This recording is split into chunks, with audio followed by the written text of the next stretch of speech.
যদি সবাই ফিরে যায়, ওরে ওরে ও ভাগা সবাই ফিরে যায়, যদি গহন পথে যাওয়ার কালে কেউ ফিরে না যায়, তবে পথের কাটা তুই রক্ত মাখা চরণ তলে একলা দলরে, তুই রক্ত মাখা চরণ তলে একলা দলরে, যদি তোর ডাক শুনে কেউ না আসে তবে একলা চলো রে।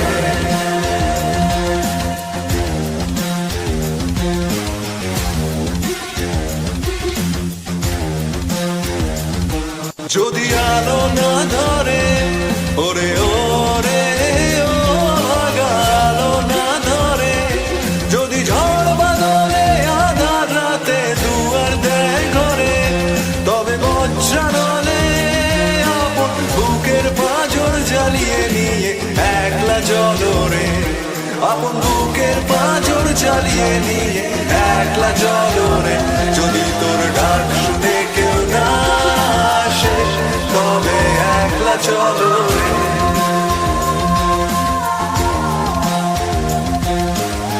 একলা চলো, একলা চলো, একলা চলো, একলা চলো রে।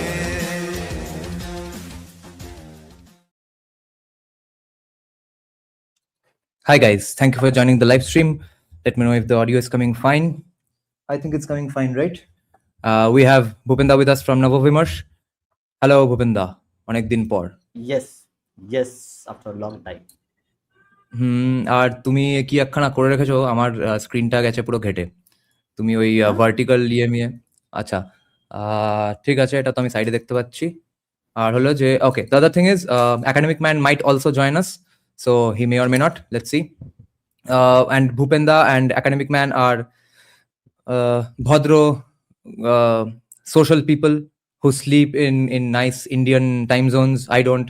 So we will have a separate discussion with I will have a separate discussion with all of you regarding what are your feedbacks from your locality. Okay, so let's just let these pussies go to sleep first, so we'll take their feedback quickly and let them we'll sing a lullaby for them. So Bhupenda, firstly, what are your estimates of the seat predictions and stuff? As per ECI rule, though there jai na, but English. Yes. English. Has made some. Okay, so you can't give a exact prediction. Okay, because ECI has some rules. But yes, there are.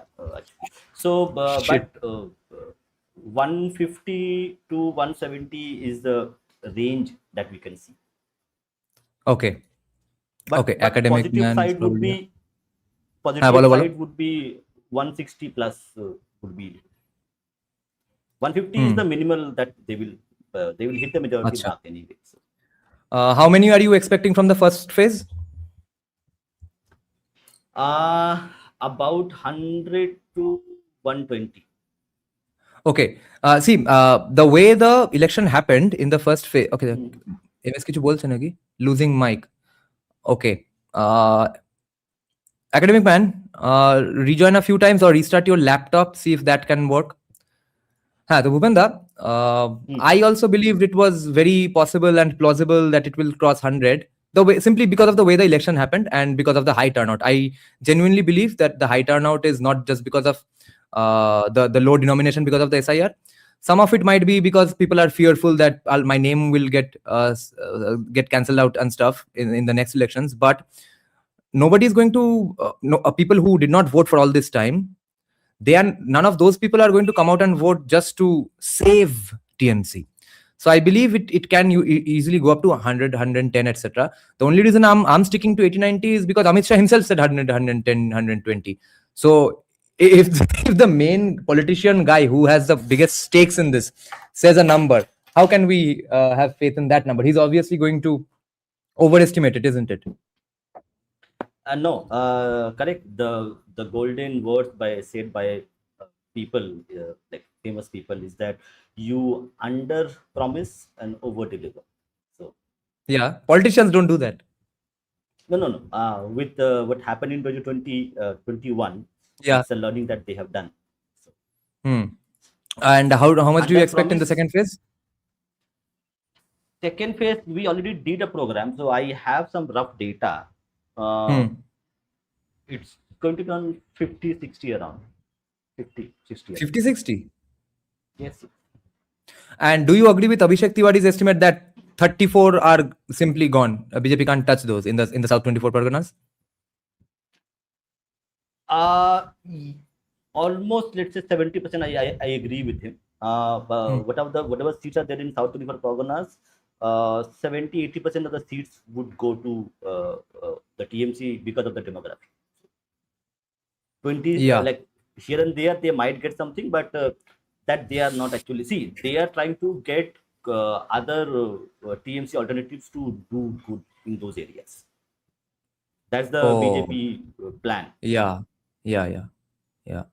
And how much violence do you expect in the second phase? There would be more than what we have seen in phase one. That's for sure. Bhupendra, I had been expecting that there will definitely be violence in the second phase and in these regions, but I expected that to start by now, since it has not happened at all, even until today. So I'm wondering, maybe it's all handled. See, the correct, we would have see around 50 people died pre-poll, and maybe 100 would die when the polls are happening. Yeah, this is not the West Bengal I grew up in. I'm losing my West Bengal culture because of Election Commission. Yeah, and thanks, people have not died. I think one person has died. One Congress worker got killed in front of his wife and son. No.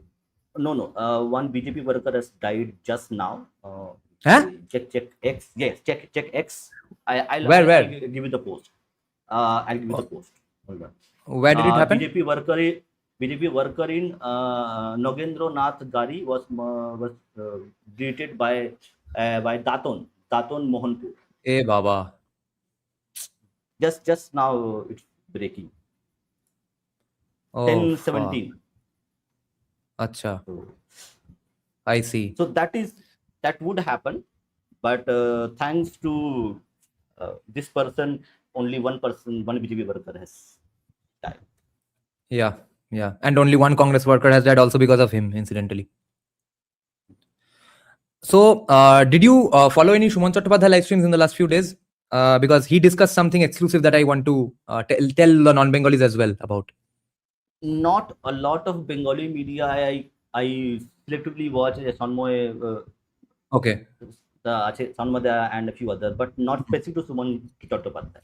Okay. But you can enlighten us. Yeah. Shuman Chattopadhyay, since he has been a journalist for so many years and such a credible face, and he has sources everywhere, obviously. So, according to him, Amit Shah held a closed-door meeting with 50 businessmen from Bhawanipur in Novotel 2 days back. And there, some interesting things were said by Amit Shah. Firstly, people were ready to garland him and say that, okay, congratulations on your victory, aap to jeet hi gaye. Amit Shah told them that, see, first of all, I did not come for these things. You don't have to flatter me, kiss my ass, basically. And nor did I come here to feel happy. I came here to tell you all what is at stake. And while discussing that, he said that on national security issues, CPIM is 100 times better than Trinamool. Mamata Banerjee has never cooperated with us for a single bit, for a single day. And anybody who thinks Mamata is fighting for Trinamool or Trinamool workers, they are absolutely wrong. She fights only and only for herself. CPIM never did this. And you have no idea how much of a volcano West Bengal is sitting on. The infiltration that has been facilitated by Trinamool was never facilitated by CPIM. In fact, their infiltration into systems of power was actively prevented by CPIM, which is why the BBK issue, obviously. But that is how CPIM managed it. And so we are sitting on a volcano, and everything in the country is going to get affected if it's not, this sort of a border handling is not stopped, this sort of a national security threat is not prevented. And rest assured that if Bengal falls, the rest of the country is not far behind. It's all going to get affected. So vote accordingly. Yes. So in a lot of coverage which has happened across social media and others, correct? So like a lot of commentators are mentioning that the kind of security forces, CAPA, have been deployed is actually more than what was deployed in Kashmir at, at the peak of insurgency. Although Kashmir is a very small place, very small valley, but still it was quite significant. So in that context, like I have some here and there inclination that it is very grave, and they are working in the background, because I think 4 or 5 months ago you had Ajit Doval come and go multiple times. Where? Kolkata. God, You fuck. are not following news. Ajit No. Doval came to Kolkata twice at least. But Kolkata means West Bengal. Twice. Yeah. He held a IB meeting in Kolkata 4 or 5 months ago. The number might be here and there, but maybe that is reported. How many times he came to Kolkata without telling anybody? Who knows? Yeah, yeah. And Setai. and one more thing. About 5,000 people, like IB people, have been recruited freshly for Eastern region. For the election phase or like for No, the no, next no, no, few no, months? no. Like there were fresh recruitment done in IB Acha. for Eastern region. IB 5,000, and Oh. That was a year ago. Yes, yes, yes. I know about that in a different way. Yeah. Yeah. Okay. So I follow these things, so I can connect the dots. And the other thing is, अरे भाई, ओए थाम एक तू. My point is, how much do you agree with Amit Shah? With point by point. With West Bengal being a volcano, sitting on a volcano. 200%. And this is a question I was going to ask to Academic Man as well, and I'll ask this to you as well, which is the title of my live stream today. Is that's not the title, that's in the thumbnail. All eggs in one basket situation for us right now. And acha, Academic Man is saying can't join. What's going on in his laptop? Do you know what to do, Tech Bro? He is using MacBook, so ask Tim Cook's Atma. Okay, Academic Man, I'm sending you the link once again. See if it helps. It's practically the same link, I think. No, there's a plus now. No, there's no plus. It's the same link. Safari has gone to Amazon. So Academic Man, I sent you the link twice again. See if any of these new links work. What permission fucked? No, that is MacBook permission. That is a MacBook permission. এতদিন ঢুকলো কি করে? There might be some updates from Mac. Okay, so Academic Man is going to join us from the private chat. Apparently, he's saying his prediction is 170 plus because Modi needs Bengal for 2029. So yeah, my point is all eggs in one basket situation for West Bengal. Firstly, tell me, in your opinion, is it a fair assessment? And secondly, is it right that we are in such a situation? Because philosophically speaking, broadly, historically speaking, it's never a good situation to have all eggs in one basket. So where are we with this? Historically, Bengal has done that. Congress, CPM, TMC. So it is historical and Bengali behavior. So you and me are responsible, not Amit Shah or BJP. Yeah. Academic Man is saying Modi needs the 42 MP seats from Lok Sabha seats from West Bengal. West Bengal will have around 65 seats after delimitation. Acha, delimitation to got cancelled or what's with that? It will happen with the original formula. Okay. What was happening was that when you have delimitation, you will have seats given to states as per population.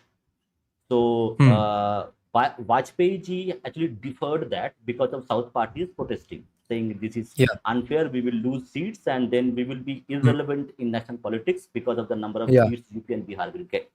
It was deferred for 25 years.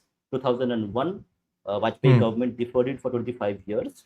So as a compromise, what was done in the recent bill which was introduced, Nari, you have women's reservation bill was there. So it was linked to delimitation, where there was a clause that 50% seats will be increased across the board. So let's say Tamil Nadu had 50 seats, they will gain 50 seats. So in terms of proportionality, it will remain as it was done in 1970s, 71.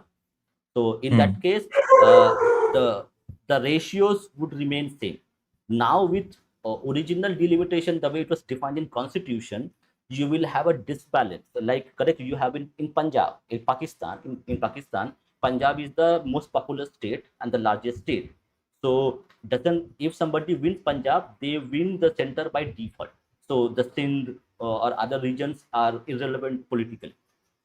To prevent that, it was done, but South parties, for whatever reason they chose to get that bill not passed.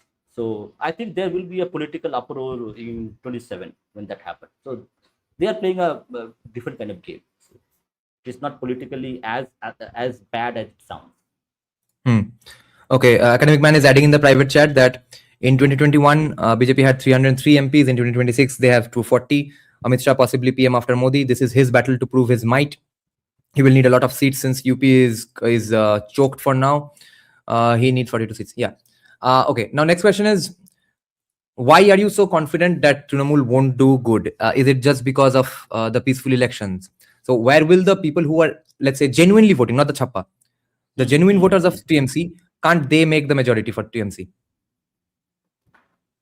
Okay, so first of all, we have seen unprecedented Hindu vote consolidation. How do you know?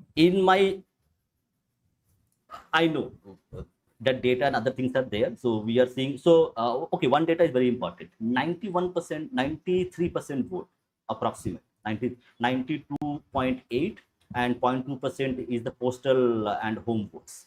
So if you count them all, Election Commission has mentioned, it is 93%. So with SIR, if there was a normal voting pattern, you would get around 85% polling. 85% approximate. But you have 93% polling. And from my sources, whatever people I have talked to and other things, whatever media, other scans I have done, it is unprecedented Hindu vote consolidation. You had software engineers from Bengaluru flying to their districts to go and vote.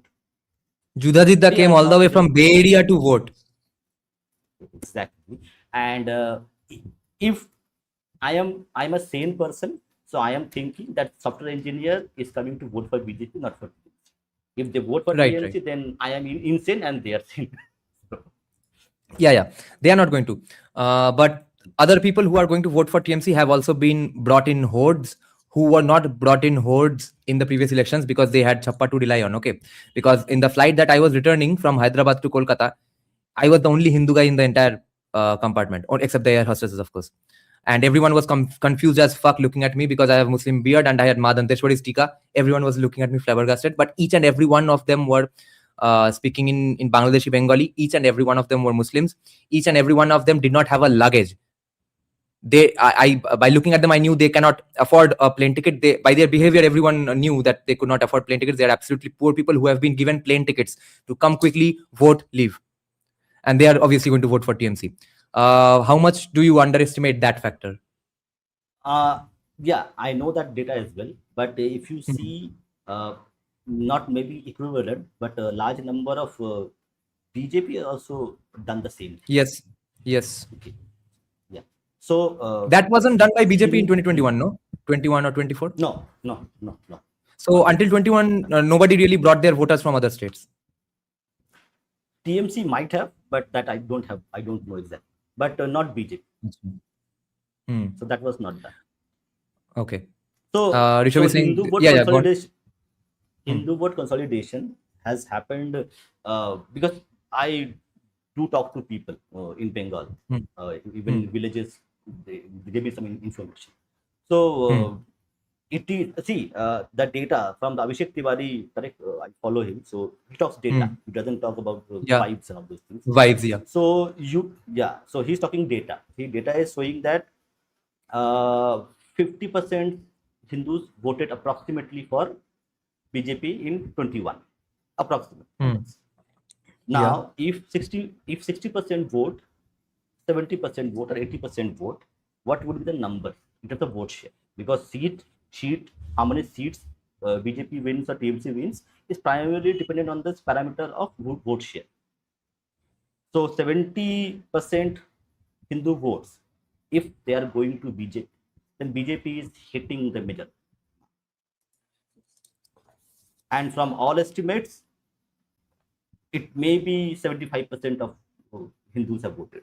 That's an arbitrary number, but enough Hindus have voted for BJP in this election that BJP is going to win. With removal of deleted, moved, all fake voters. Yeah.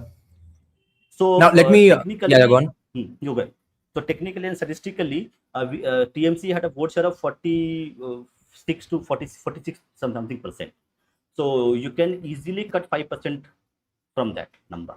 So BJP stand when the election was starting in 2026 to 23rd May, TMC would have had around 41% vote share and BJP had 38%, where their starting point because of the deletion of the voters and clean up of the voter list. Now let me be negative again and point out to you that see in the first phase, even if BJP gets 110, 120, they would get those 110, 120 seats even if they got 45%, 50% of the votes. And even if they get 80% of the votes in those seats, they are still getting 110, 120. So even if the entire state's voting percentage in favor of BJP increases just because of the first phase elections, the seats might not matter in the end. No, you are ignoring the women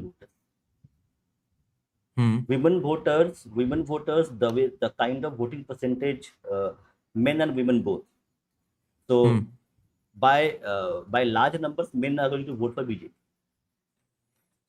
and 92% of men have polled, and majority of them would go to BJP for men voters. The women voters, surprisingly, this time in 2021, you had two slogans.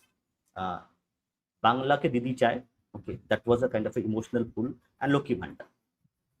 These two, like whatever scans I have done in terms of social media and other, okay, the charm of Lokhi Bhandar and Bangla Didi Ke Chai, that emotional pull, hasn't worked on ground or in social media. You have seen that buzz. So the amount of women vote that TMC got in 2021, that number is not going to be matched. In that context, I am giving better seats to BJP than TMC. Shayan Bonik is saying TMC has used hypes to capture votes in South Bengal. I mean, they have done hypes, but the votes have not been cast yet, so we can't really say that they captured the votes. Great insights, by respect from Patliputra, Bihar. Oh, nice. He's probably telling you. Since you are our in-house RSS defender as well, what are their activities like? What are they up to? What Dhurandhar stuff are they doing? It's already done. So primarily North Bengal, and so whatever was done, it was done on the first phase one. Phase two, there is not a lot that is to be done. Phase two is BJP doing its politics. So you had ISF, you had Humayun, you had Congress doing their bit to actually reduce. So my hunch is that TMC is going to be below 100 because of real politics done by, in terms of Congress chipping in, maybe CPM, somewhere chipping in, ISF and other people chipping in. Do you have any specific estimations about where all CPM is going to win? No, that I am doing a normal job, so that I know, but it's going to be like below 100.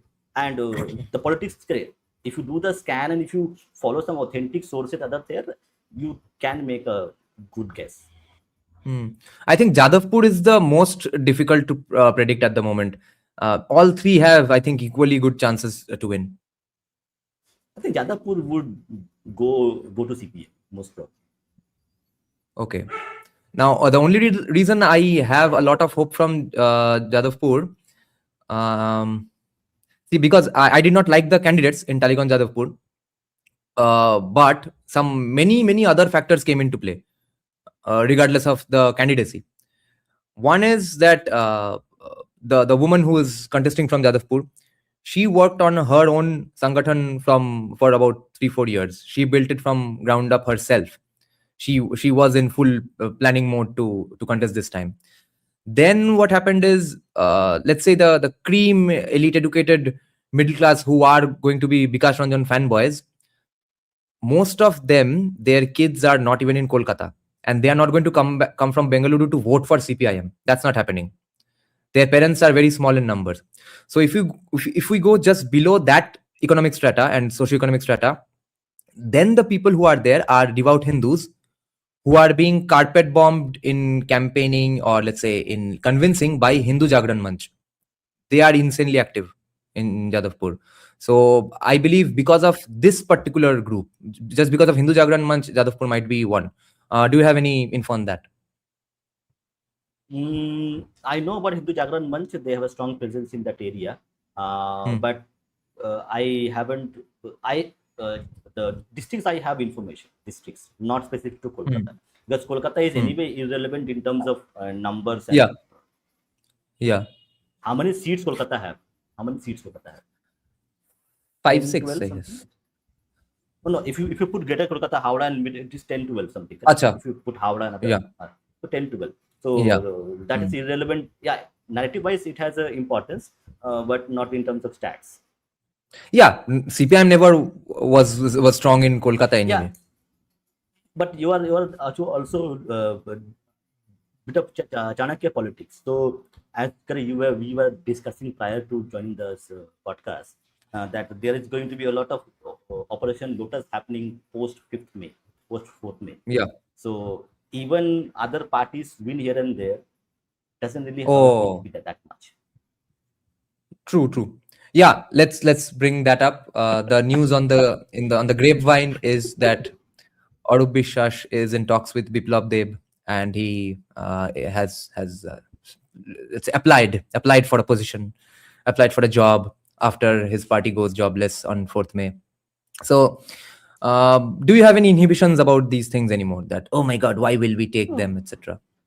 No. See, real politics, people have to understand that in Dhurandhar, correct, Jamil Jamali says that politics and your ideology or truth, whatever, it has no connection. So when you are doing politics, it is politics, and everything is fair in politics. People are expecting truth. People are expecting truth, ideology, and all those things in today's political game. Then they are fools. They are living in fool's paradise. Yeah, and this is what I was telling a close friend of mine. That friend who predicted 24 Lok Sabha elections correctly. So he was saying that a lot of his commie friends who are now warming up finally after phase 1, since they got the vibe that BJP is winning, now they have opinions on who's going to be the CM pick and stuff. Now they're saying, okay, bro, but why Shubhendu? So he was very pissed off with it, obviously, and I was also telling him that you fuckers, there was no guarantee of Shubhendu being the CM until now. But because you guys never showed support, BJP was listening with intent ears. Is Bengal really bothered about Bhadralok? They were catering to Bhadraloks day in and day out, in their own ways, not perfectly, because they don't properly know how to cater to, but whatever they know, they were trying to. Shamik Bhattacharya, CPIM, how great CPIM was, Jyoti Basu voted for partition of Bengal, etc. All these were being propagated. Okay, but the support never came. Only crickets. So now you can't have a say whether Shubhendu will be CM or not. Now you have already, they were irrelevant numerically. Narrative wise, they made themselves irrelevant as well. Yeah, go ahead. Yeah. So, but I have a hunch that BJP is again going to give a surprise like Delhi. Right. I have a gut high feeling chances that Shubhendu will get a very important deputy CM, at least deputy CM. No, at deputy CM and home department. See, Absolutely. Technically and administratively, the Home Minister is more powerful than Prime Minister. If people know how state functions and how politics functions, they know that the Home Department is more powerful than Prime Minister. Prime Minister is So more looking at the foreign affairs. exactly. So basically, the government is run by the Home Minister. So in that context, if you want law and order, you want Suvendu to be Home Minister rather than the CM face. CM. Hmm. Hmm. And since I came back from Chhattisgarh, well, I have massive respect for the, not massive, I mean, at least based on whatever I saw, I do have respect for the man. But I interacted with the CM, the finance minister. By the way, guys, if anybody knows the Chhattisgarh finance minister, if Chhattisgarh does some good work in 10 years and he can be not busy with Chhattisgarh, that man has insane potential in national politics, guys. He's the second Sanjeev Sanyal incoming. Okay, insane, guys. Do check out his work and writings and views and stuff, or his speeches. Incredible man. What is his name? Can't remember, some generic Bihari Hindu type name, Ajay Kumar, that sort of thing. Naveen. But is Dehati vibe or like Bhadulak vibe or that? Very Bhadulak vibe. Just the pronunciation is Dehat coded because he's a North India, but education wise he's top level, and he used to be the collector for Bastar, did insane stuff that was later adopted by the government on his own when there was no Amit Shah to protect his ass and stuff. Incredible person. Now, yeah, coming back to the point, the vibe I got from the CM was that he was made the CM just because he's a tribal man. He comes from the ST community. Although his credentials were not bad. He was not like Rekha Gupta and stuff. He has been an MP for decades, okay. But the real man is the deputy CM. And that is an insane guy. That's practically baby Amit Shah. And that appreciation thing, LED thing I posted, which was gifted to us by the deputy CM. The Hindi that was written there is exactly how he speaks Hindi. Thinks insanely clearly. There's no urban dehati bhashanbazi. Absolutely clear conceptions, comprehension skills, but actions are like Amit Shah. Okay. And I met the man in Digital Democracy Dialogue in Goa as well. There also he had come and he had said the same thing back then in October as well, that we are giving them a deadline up till 31st March. If you want to stay alive, surrender. And then this time also he said the same things. So I absolutely got the vibe that the CM is for show. The real job is being done by the deputy CM. So it makes perfect sense that the same thing would happen in West Bengal as well, that someone would be made CM just for show, that, oh my God, see, we have Rekha Patru as CM or Abhay's mother as CM. And then everything is being handled by Shubhendu. Would you have any problem with such a deal, such an arrangement? No, I am in a kind of a political bliss, political nirvana. I have crunched politics for last 20 years, reading and talking and doing a lot of things. Now I have attained political nirvana. Okay, so I have no issues with any people doing any kind of thing. If it's good for society, good for nation, that's the only criteria. You do something good for society and good for the nation. It doesn't really matter which political party it is. If that is the case, then I have no issues with that. That is gone. That is to 20-year-old shouting, not 40-year-olds. Okay, this is a nice point to make. The puppet CM issue. I'll just give my opinion. No, please, you give your opinion first. Do you have a problem with the puppet CM situation? No. See, that's what I'm saying. Okay? People do not know how the state functions administratively and politically. So Rekha Gupta is a political CM because BJP is banking on women votes for their chances in 2029. So political parties play politics 10 years ahead of their time. BJP was a urban elite banya party. They have worked their ass for 20 years to bring in OBC, bringing ST, bringing SC, bringing women voters. And in West Bengal, BJP is absolutely the proletariat party. Khete khao manusher party BJP. West Bengal. Exactly. So BJP has worked for 20 years their ass off to build a bigger voter base where they can rely upon. The SC voters, the OBC voter, the women voter are really loyal voters. As a political party, I want them to be my voters. I might not agree with all the policies, but as a political party, they are doing the right thing. So that's what I'm talking about. That the state functions. Amit Shah is more powerful than Narendra Modi administratively, the way the state functions. So if Narendra Modi was the home minister and Amit Shah was prime minister, then you would not. So Amit Shah can do what he has done in Chhattisgarh is because he was a home minister. That's what I'm trying to say. And if you want to get things done, you need the home portfolio. If you want political phase, international phase, national political phase, you need Narendra Modi. That's how politics works. My choice and my ideology doesn't really matter with how the state functions. It doesn't get affected. It's real politics. Okay, Gulshan Colony Park Circus, NIA has reached there apparently. Oh shit. NIA has also reached. It has reached also in I think what is called Chetla. কি ববিদার বাড়িতে নাকি? Exactly. Not সে কি? exactly. I don't know, but yes. When today? Yes, today. Not today. What the fuck? Why am I not getting these news? Okay. Yeah. So Lotus Khile Gulshan guys. Oh yeah, Nilanjan is saying aaj Shararat raid hobe 24 Parganas, people stay safe. Okay. The other thing Nilanjan was saying is that he has heard from an RSS Shakha Pramukh that Ratna Abhay's mom will be a law minister. That's not a bad choice really. My point is, guys, that no matter who is the CM, it will be a puppet CM. No one's getting a free hand in West Bengal. That cannot be risked anymore because no one is beyond any suspicion. Amit Shah cannot sleep happily, trusting anybody that he'll definitely stay in the party forever. He'll definitely look after national security. That's not happening. Whoever is the CM, he will be 50% of a puppet CM. You have to admit that at this point because we have fucked the state to this extent.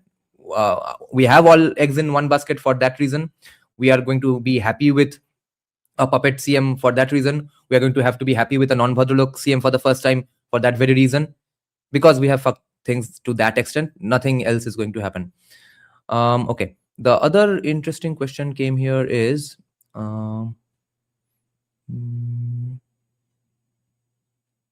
Yeah, actually, let's digress to your Chhattisgarh experience because No. I went to Chhattisgarh. No. People will get pissed. We can't today. Today it has to be Bengal. We can take a poll if people want to know about Chhattisgarh. Anyway, we'll do it. We'll do it some other time. We'll do a separate Chhattisgarh stream anyway. We'll touch upon Chhattisgarh stuff that's relevant to Bengal anyway. Okay. The other thing is, what do we do if Trinamool wins? You, of course, don't have to do anything. You will chill in South India. What's your advice for us?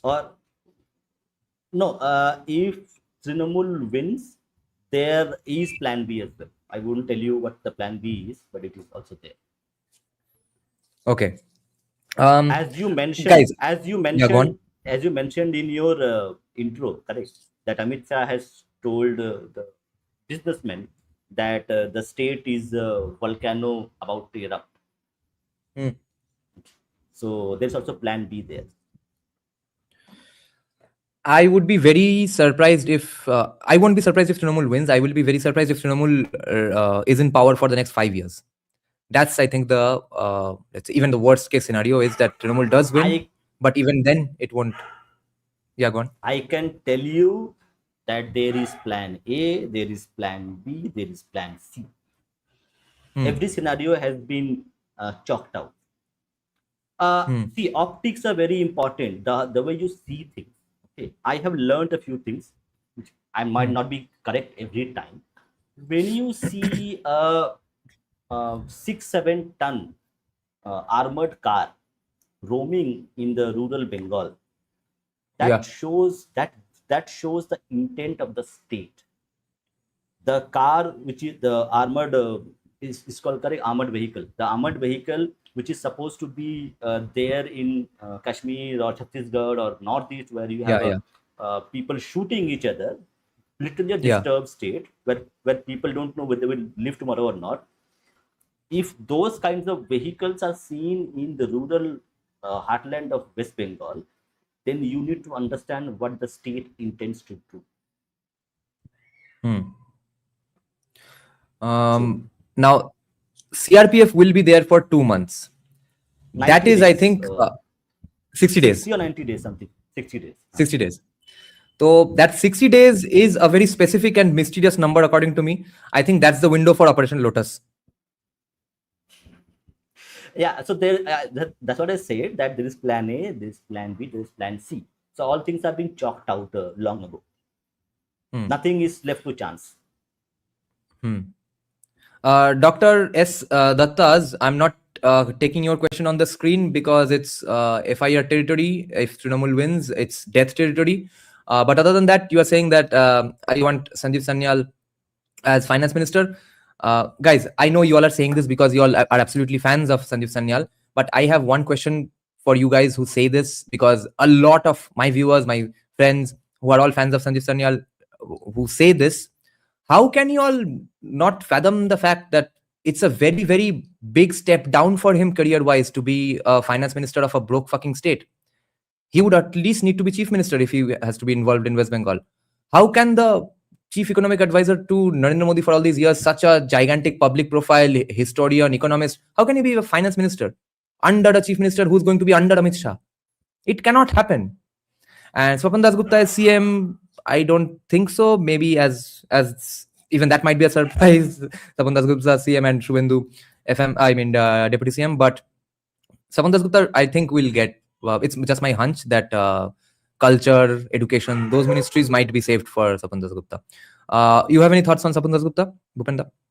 Not Swapan Das Gupta. The question is very important. People are not following news or not interpreting news. Ashok Lahiri has been made the vice chairman or vice chairman of Niti Aayog. Yeah, vice chairman of Niti Aayog. So you don't need Sanjeev Sanyal as finance minister in West Bengal because all the money is going to flow anyway. You don't need.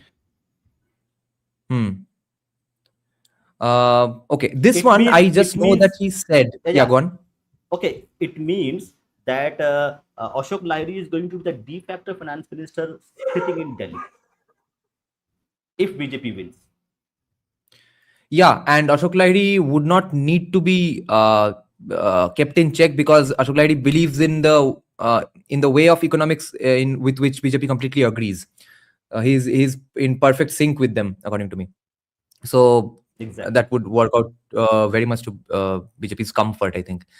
Now, wait, where did this go? Aditya is saying, isn't Swapan Das Gupta fighting BJP election demotion in his career for Swapan Das Gupta? No, not that much. No. He has joined BJP, I think, 15 years ago. I am listening to him like 10 years from now, being a BJP spokesperson or BJP person. So he's in BJP for a long time. Why that would be a demotion? He's saying because he's a national stature person. Why? But he also wants to contribute and be involved directly, and he'll be a great choice for any ministry. Jash Patel is saying, I have been following this election and I'm shocked the violence is a normal thing. It's not only normal, you have no idea how normal it is. And this is the most peaceful election, absolutely, in the history of West Bengal. Okay, in the history of West Bengal, probably in the history of the Bengal presidency as well. And I have frankly been shocked to see how low IQ a lot of BBK's elite educated commies can be, because they are criticizing the measures with the help of which the Election Commission has been able to create this safe situation. This is unbelievable. You can't get on a bike, you can't get alcohol for a day, and therefore you are protesting or you are criticizing the Election Commission. Tell me, how else should it have been done according to you, commie? How else could it have been made peaceful? And the interesting little measures like the bike issue, and many such things, which were brahmastras for TMC in manipulating elections.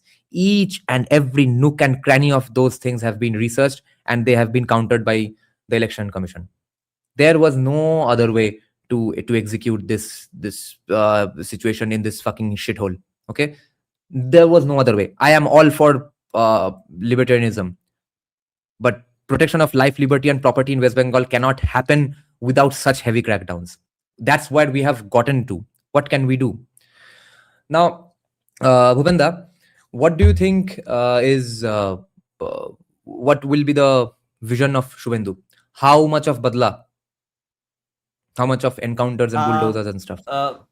there are certain people who are saying that 2 months you have CRPF and CAPF being there is just to protect TMC people. So we have that version as well.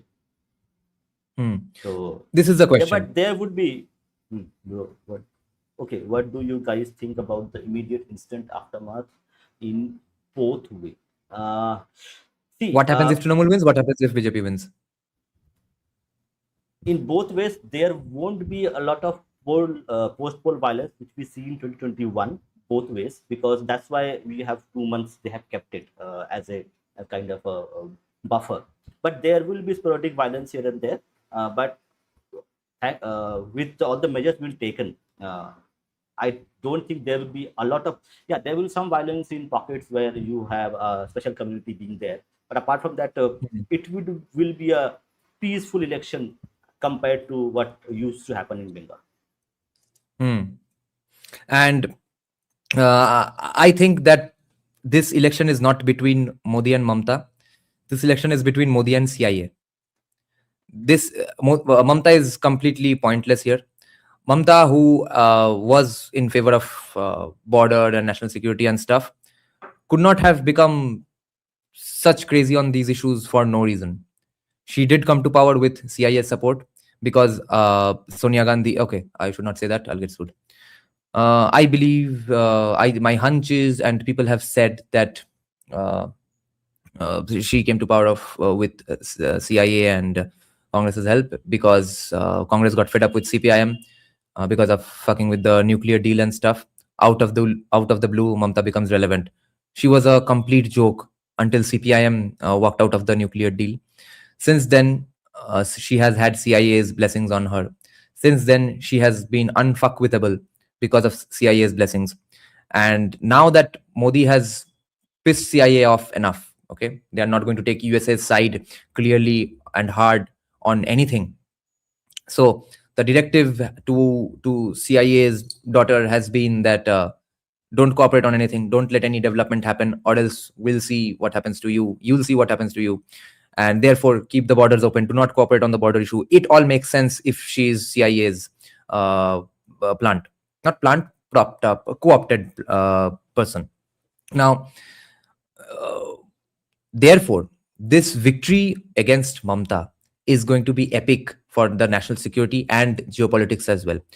Do you have any thoughts on this particular conspiracy theory of mine? No, a certain percentage has some good solid reasoning to believe that, because we did a program on how Mamta won in 2011. So it is not a conspiracy theory. You can't find any evidence for a lot of things. You can't go and search for evidence, but you can connect 1 + 1 into 2. So in that context, and the way things happen in Bangladesh, that's a very important part. That like your so-called conspiracy theory and what happened in Bangladesh, and how India rescued Sheikh Hasina and kept her in India. If you connect all those dots, your theories are not conspiracy theories as much as people might like to believe. Nilanjan is saying Dada CIA fund. Yeah. That is why I'm saying Trinamool probably won't disappear as well, because they are going to be looking for anti-Modi, anti-BJP faces and voices. But if they break up, if Arup Biswas also joins BJP, then they'll have to look for other people, because the Raghav Chadha was a masterstroke. Because I absolutely believe that BJP is absolutely out of dangerous waters now only because Raghav Chadha has been co-opted. Because he was going to accumulate and soak in all the anti-incumbency vibes of all the kids who are becoming voters every day, 2014 onwards.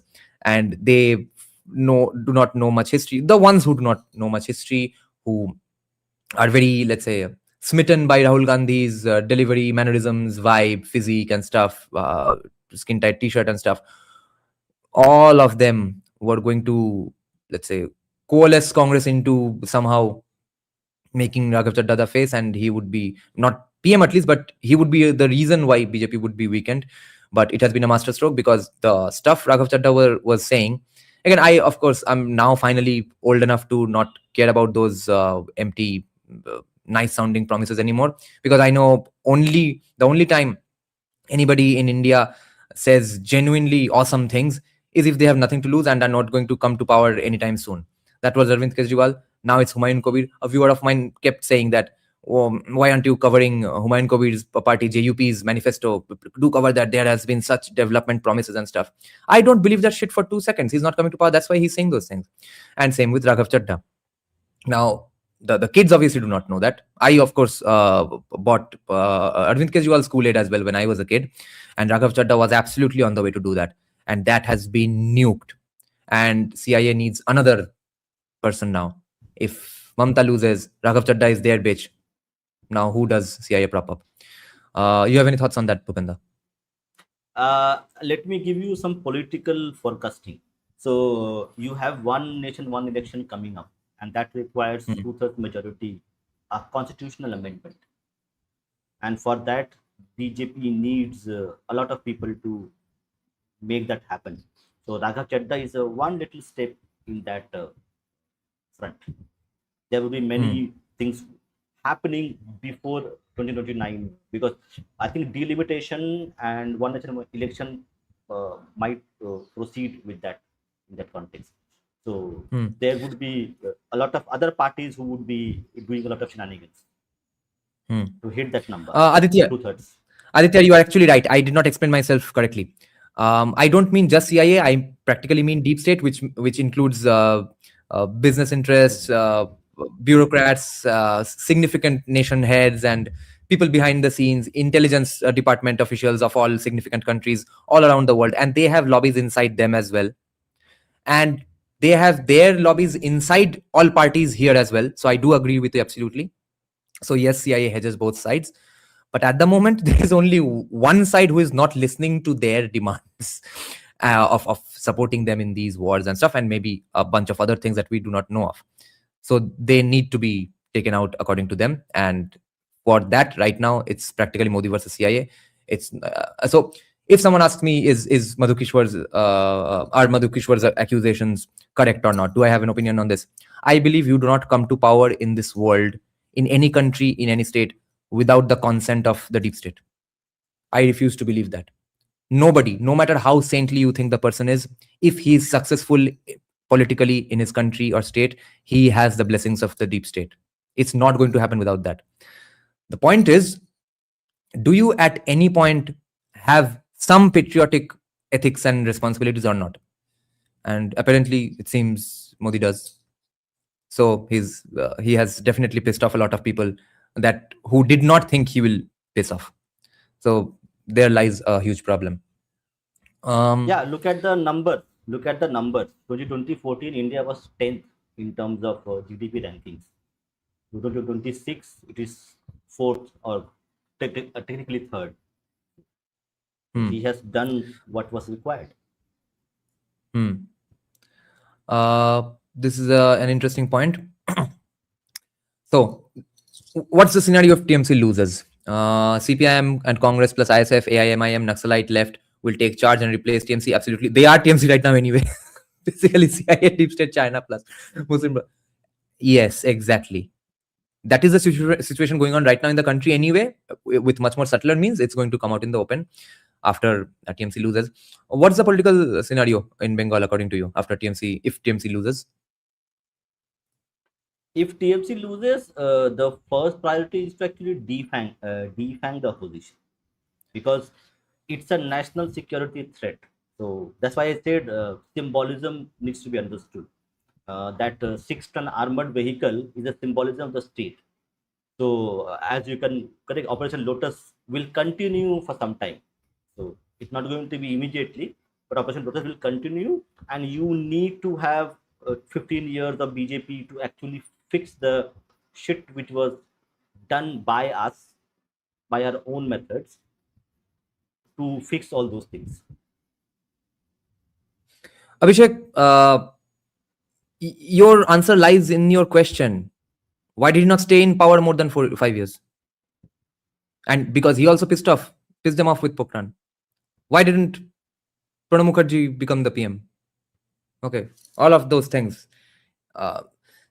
If you, whenever you notice anything insanely surprising career trajectory jump in anybody's career politically, unlike Modi's, like his trajectory makes the most sense, but anybody makes a significant change, which has other broader implications, you see that has to be under the influence of the deep state. Now, if let's say these parties are out in the open, my hunch is what I'm going to discuss with you. Do you think Modi, or I mean BJP, will prop up Abhishek as the sole opposition face just to use him as the controlled opposition like they used Rahul Gandhi? That I'm not really sure of, because he has too many dirty fingers. Because let's not ignore that they can throw both Abhishek and Rahul in jail in 2 minutes. They have enough evidence. Subramaniam Swamy has given them enough stuff with National Herald. They have their own stuff with ED, CBI stuff on Abhishek. Why are they outside? What purpose do they serve other than this? So first, I think we had discussed this with our good common friend. Abhishek was outside because if you put that person inside and then he comes out, so it's a moral victory. And there are a lot of other things, like he doing all the shenanigans, correct? He is saying today something that no, by that logic, then Abhishek would be arrested after BJP wins, right? So are you saying that will happen? No, not about arrested. So the thing is, it's defang. It is in politics, it is about maintaining relationships. End of the day, you do not like remove somebody your life if you don't like them for whatever reason. So opposition is going to be defanged. How it is defanged? Operation Lotus and a few other things will come. He might keep something. He might have so much money. Some money would be exchanged and he can keep and enjoy your life. Because end of the day, the state matters.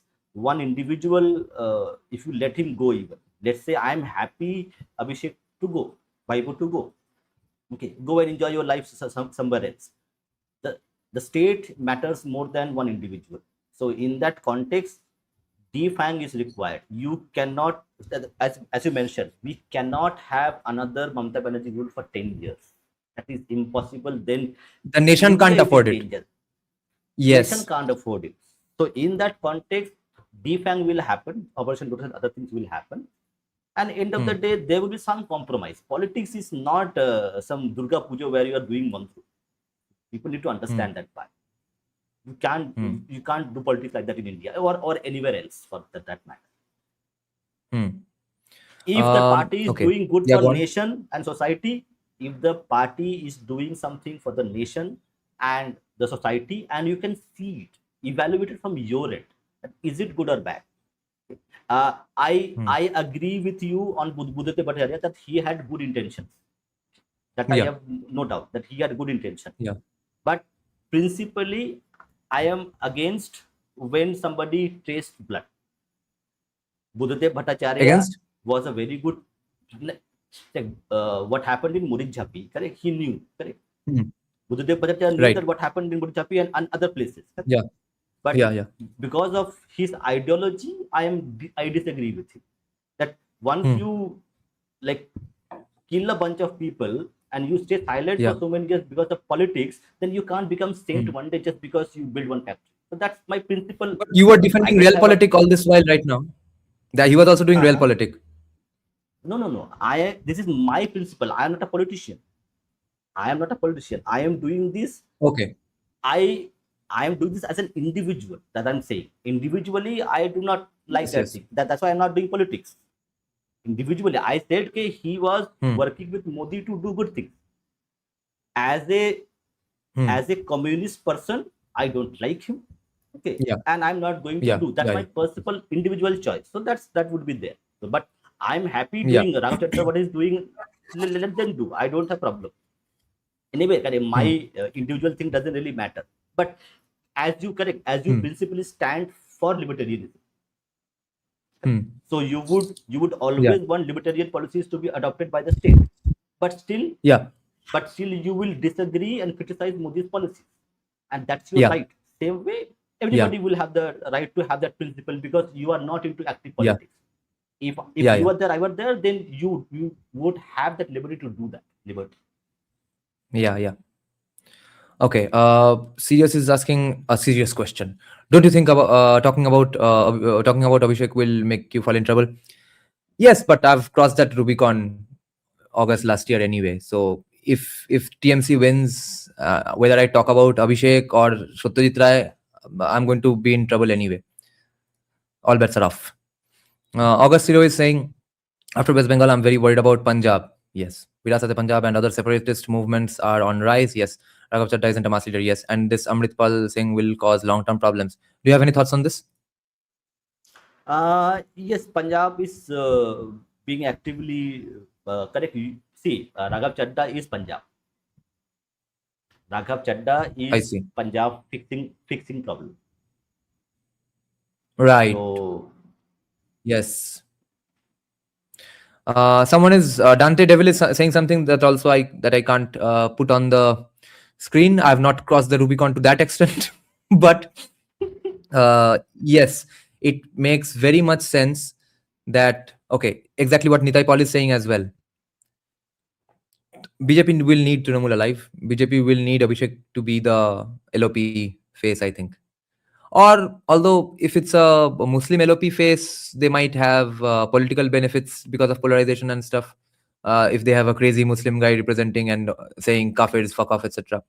But Trinamool and Abhishek being the face of the opposition makes a lot of sense, and because Abhishek will need money, what's he going to do for the rest of his life? So there's a lot of money in opposition politics as well. He'll be given access to all that no, keys to that kingdom as well. see, there was a number given. 500 crores has been seized, cash. 512, yes. They say seized 500. 112 crores of ganja as well. I did not get the logic of that, bro. Who's going to get stoned and high and go to beat up a BJP worker? Which Trinamool guy is going to get stoned and beat someone up? No, They should not have no, captured no, all that not ganja. not beat, but sleep. Enjoy. Team Bhat and Yeah. that thing works. Election Commission should have distributed ganja among all Trinamool workers. That would No, not require all these vehicles and stuff. it might be there for the overworked people to give the relaxation. Yeah. Yeah, yeah, go on. You know, What point you were you going know to what make I'm about talking this? about. No, no, Yes. I am saying that see the amount of money, the illicit money which is there in West Bengal, Yeah, 512 crore has been 500 seized. crores. Fuck, 30 crore So, just cash. so you are looking at like Sorry. 10 times the amount which were. Hmm. I need to interrupt you once more just to hammer it into people's heads how much of a significant surgical strike this particular thing was. This particular 500 crores was all going to be spent by Trinamool to win the election.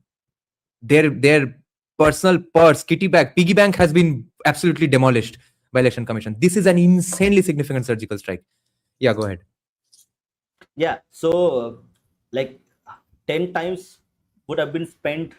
That's a fraction of the figure. So you are looking at how much money is spent by BJP and how much money is spent by TMC, and that money. So let's say 5,000 crores is spent by TMC. It means they have at least 25,000 crores in illicit money that they have right now.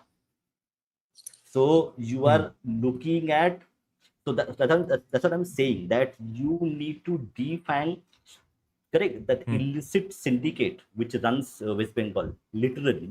You Mhm. have to break it, or else there cannot be any development of any kind in the state. Mm. Mm. So see defang. So if the defang requires the Bhaipo to be there as as the opposition leader, they will accept it. Keep that money Mm. and be there. That's it. The deal will be Mm. anyway done, because we know how much Bhaipo has. So Bhaipo will be say, Mm. okay, I will be there. Let me keep my money. That's it. Hmm. Right. Yeah, yeah. That makes the most sense. Okay, before we take the opinion on the screen, I'll just point out one thing that has been pointed out very ably by HKPA subscribe. Yeah, this did not come to my mind. Yes, that ganja would have been used to put false cases on BJP. That would be used to plant things on people. Yes, that's why that was seized. Right. What an audience we have. Nice. Okay. What do you think of this opinion? TMC 145 to 167, BJP 142 to 120 makes very much sense to me. Left altogether 3. Do you trust these numbers? I absolutely agree with these This numbers. this is phase one, phase two, correct? What is? Yeah, yeah, including both. Yeah. Yeah, phase one. Hmm. No, it doesn't make sense to me. But Okay. see, You think the opposite, right? yeah, Or you think Trinamool will go under 100? no, Trinamool will go under 100. Hmm. Trinamool is Okay. definitely going under 100. Hmm. Claudius Alexander is asking how many seats will CPIM get? 2 maximum. 2 is max. Absolutely. Yes. I also think 2 max. No, let me say 3 max. Panihati, Uttarpara, and Jadavpur. These 3, I think CPIM has good chances in. Okay, Nilanjan is saying 2 seats Kollan in Banerjee, Murshidabad. CPM. Yes, because I have heard from CPIM supporters and workers that they are insanely hopeful about Murshidabad for some reason. I did not give any bow to that, but now since even Nilanjan, even our viewer is saying so, I think I have to take this seriously. Dome call, right? Yes, yes. I've heard it from CPM supporters that they are getting dome call. Although they are saying they'll get 15 seats, but anyway. Native Buiragato is saying TMC is not going under 100 in my opinion, maybe 110, 120. Okay. Okay, wait. See, Yeah, put go that on. number. Yeah. Let's take example. TMC gets 120. How long it will be 120? Yeah, it will be 80 by How the long next it day. will be 1? Okay. There was an interesting question here. Joy Bishash. What a cute bro. He's asking, what are the chances of horse trading?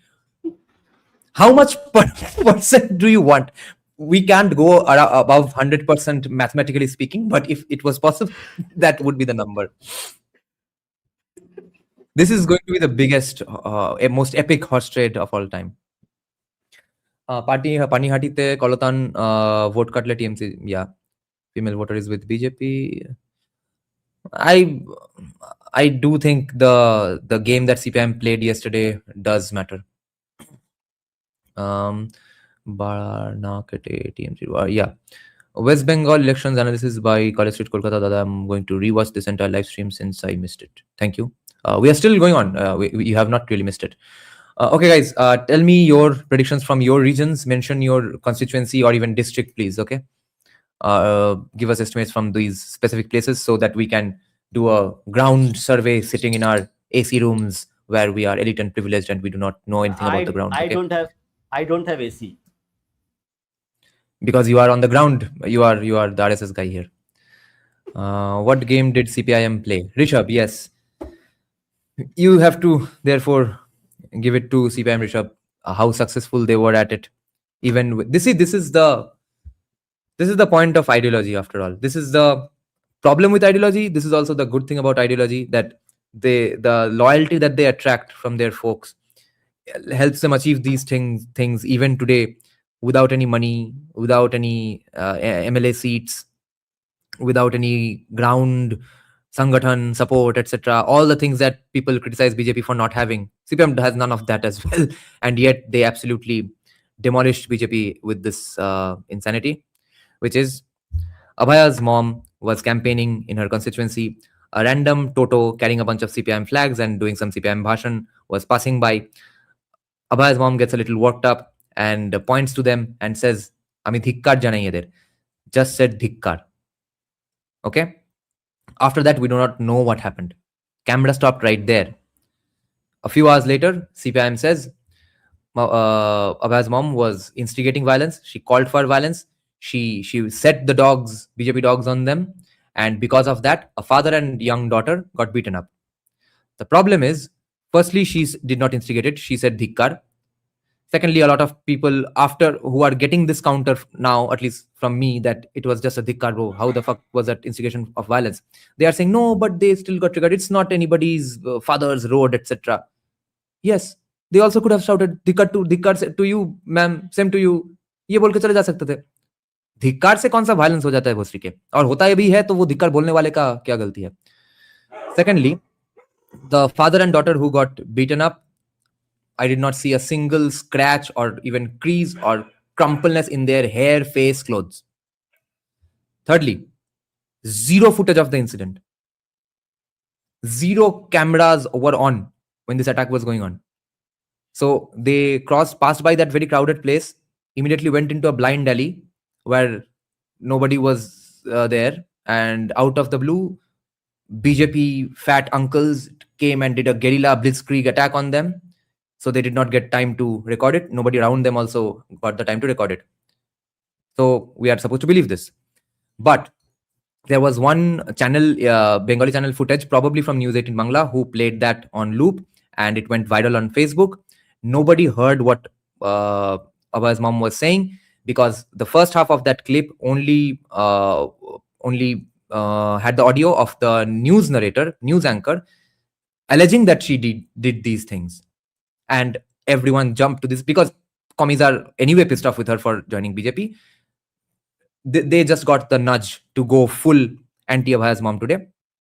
And they have now concluded that she has stooped so low that she is instigating people against CPIM voters. What will happen if she comes to power? If BJP comes to power, see, this is the game.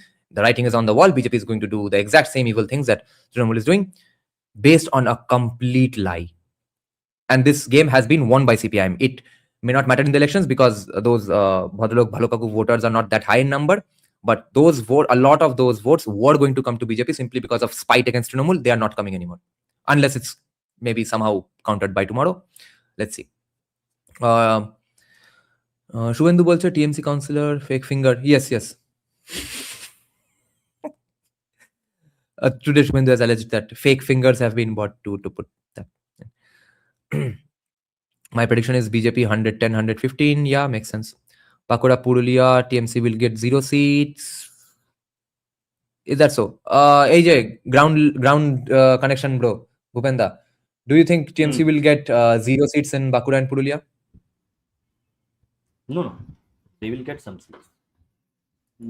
They are getting seats. Okay. It is not. Yeah, Hooghly, they are quite weak. So there are few places like North Bengal, they might get wiped out. North Bengal, they might get wiped out. North Bengal, Hooghly, Nodia, they might not do as good they have done. North Bengal is certainly it's very pissed off. The Mothua belt also might. The Mothua belt also is now solidly behind BJP. So the Bonga area, not that. So you're not taking the Mothua anger seriously at all, if at all there is any significant Mothua anger and stuff. Okay. I think BJP has added 7 lakh votes added by Form 6. A lot of them are Mothua. Okay. Form 6. 7 lakh votes. Okay. Yeah. Bongadian is saying from South Howrah, he's sure as fuck TMC will win. BJP guy didn't even campaign properly. Heard from a TMC cadre today that they are very confident that they would. TMC cadre is confident everywhere, except the guys at the top. Everyone at the bottom is very confident. The point is, if the BJP guy did not campaign there properly, it might have been donated to them by BJP in return for something. Bongadian, you as someone from South Howrah, could you point us towards something which hints towards what they might have gotten in return for gifting South Howrah to TMC? It might be in the region. Can you think of something like that? Bandwanta Pache Puruliate, BJP, right? Okay. Cholesterol is 110, 115 in total or second phase? I think it can happen total as well. There's a high chance of that. The only thing I would be surprised by is if Trinamool wins and stays in power for 5 years. They can still very much win, I believe, but they cannot have enough seats to stay in power for 5 years. Alapan is saying all seats in Purulia to BJP. I can vouch for that. Holy shit. Arindam is asking Dagada Jagat Vallabhpur. Bro, I'm so elite and BBK adjacent that I don't even know a place called Jagat Vallabhpur exists in West Bengal. Where is it? Tell me something about it. I'm so far removed. I'm so out of touch. Rishabh is saying in Kolkata, Bhawanipur, Chorongi, Maniktola, Jorashako is a strong fight. Maybe also in Jadavpur, Rajbihari, Saban Das Gupta has been campaigning silently but effectively. Incidentally, I disagree with Rishabh very much here. I believe Bhawanipur is guaranteed for BJP. So is Maniktola, Jorashako. Rajbihari, I'd be kind of surprised if Saban Das Gupta does not win there. Jadavpur, very high chances. But I'm not bothered about Bhawanipur. I think that's guaranteed. Rajbihari, whatever I had spoken to Pinakida, I think in last podcast we did with Pinakida. Sapanda might not make it because the other candidate is quite strong in that area. Whatever he had. Yeah. Like he is also BBK in. ও আবার বিবিকে কবে হলো? মানে ভদ্রলোক। ও বিবিকে না। না পাতি তৃণমূল, কানে চুল লাল চুল, ওইসব কানে দুল লাল চুল, তার একটু বেটার ভার্সন। হিজ গ্লোরিফাইড কানে দুল লাল চুল। Yeah, even Retro is adding. Retrowave, what are your estimates? Retrowave keeps estimating that BJP is not crossing 50. His estimates still stick there. If the situation arises that only Retrowave was right, he is going to get a high position in IPAC or Trinamool Congress. So I hope Retrowave can save all of us by making a phone call to Abhishek after BJP sticks to 50. Okay. Alapan is saying my Bakura friend said that Yogi speech crowd almost guaranteed most seats in Bakura. Lavanya is saying how many for Congress claim other independents under 10 or more? 10 at least, I think. Ashkaj Neeraj lives in the ivory towers of Kolkata. There aren't any, but yes, it's see, like just like everyone is beautiful in their own way. My house is ivory tower in my own way. Yeah, go on. The Motua comment. Take the Motua comment. That's important. Motua comment. Where is it? By whom? I think I don't get this. This is found it. User, yeah. See, that has happened, but it is also true that a lot of Motua votes have been added in Form 6 with the help of BJP, and TMC would delete them. So, there is no surprise that TMC people would be doing those next. But BJP has worked their ass off to get that name back. A lot of have been added. Even in the first phase, they were added. So both are true. It is not that BJP has not helped them to get their names added and other help. RMA checks. Bengalis don't have the Kumar surname. Okay. User is saying, okay, this though you just took. Yeah, wait, someone was asking Bengali cuisines to celebrate with. What are some famous Bengali cuisines to eat for celebration? Also, can I meet you sometime if I visit Kolkata, Bengal? Yes, mail me somewhere. We can think of a great gathering. If, of course, Retrowave is wrong heavily, only then. If Retrowave is right, I'm not meeting anybody in the next 20 years. Maybe I won't exist to meet anybody in 20 years. Holy shit. But anyway, Bengali cuisines to celebrate. The only cuisines I can think of to celebrate is Brocode and Rio. And just today, a friend was saying that are you going to treat us to mutton biryani and stuff if BJP wins? I said no, Brocode and Rio. She said, no, you must. It's such a significant situation for you, etc. So I'm not going to repeat it in Hindi or English. Whoever understands Bengali, I'll just tell them. I said, Amit Shah babar biye lega amar na. So I am not going to feed you mutton biryani, but bro code is on the table. So Bhupenda, you suggest to Shruti what she can eat as a Bengali victory and celebration for Bengali food. I have turned a very healthy food person, so I would say shukto. Hmm. Shukto is the best healthy Bengali dish you will ever eat. It's a confluence of Portuguese and Bengali cuisine. Oh, You will get acha. a continental vibes. Yeah, Shukto is not Holy shit. exactly Bengal. So তাই? Shukto is something you can try. I think Shukto পুরোটা বাঙালি নয়, not Oh, it's such a, I mean, un-Bengali annoying kind of dish. food. Why Un-Bengali are kind then of Bengalis so obsessed about this non-fun food? No, it is Bengali, but Shukto it's a Kesal. kind of fusion. Shukto. I see. Yeah, old monk se yaad aaya. Another friend called me up yesterday just to tell me that, and he's a very studious guy. He's very serious. He's absolutely BBK. He is actually in the BBK cast as well. And he was telling me that, bhai, BJP jitle eto mad khabo, eto mad khabo. He was saying that I'll empty every liquor store around my house if BJP wins. So you see, in a way, Amit Shah making sure BJP wins is going to make a dream come true for Mamata Banerjee as well, because she wanted us to be drunk and addicted to cigarettes so that we can pay for her Lokhir Bhandar. So der aaye durust aaye. Hum sab alcoholic bane, but because she left, not because for her, we became alcoholics after her. This is like Buddhadev Bhattacharya getting defeated right before Narendra Modi becomes the PM. Just একটুর জন্য যুগ মুহূর্তটা এলো না, थोड़े के लिए miss हो गया. It's that situation all over again. Stormless is saying if let's meet if BJP wins. Also that age Ram পরে বামের গল্পটা রামেই আটকায়. Yes. Drunk in khushi or gham. Okay, now it's summer, so we are drunk with gham as well. But yes, if BJP wins, there's going to be one day of a lot of drinking.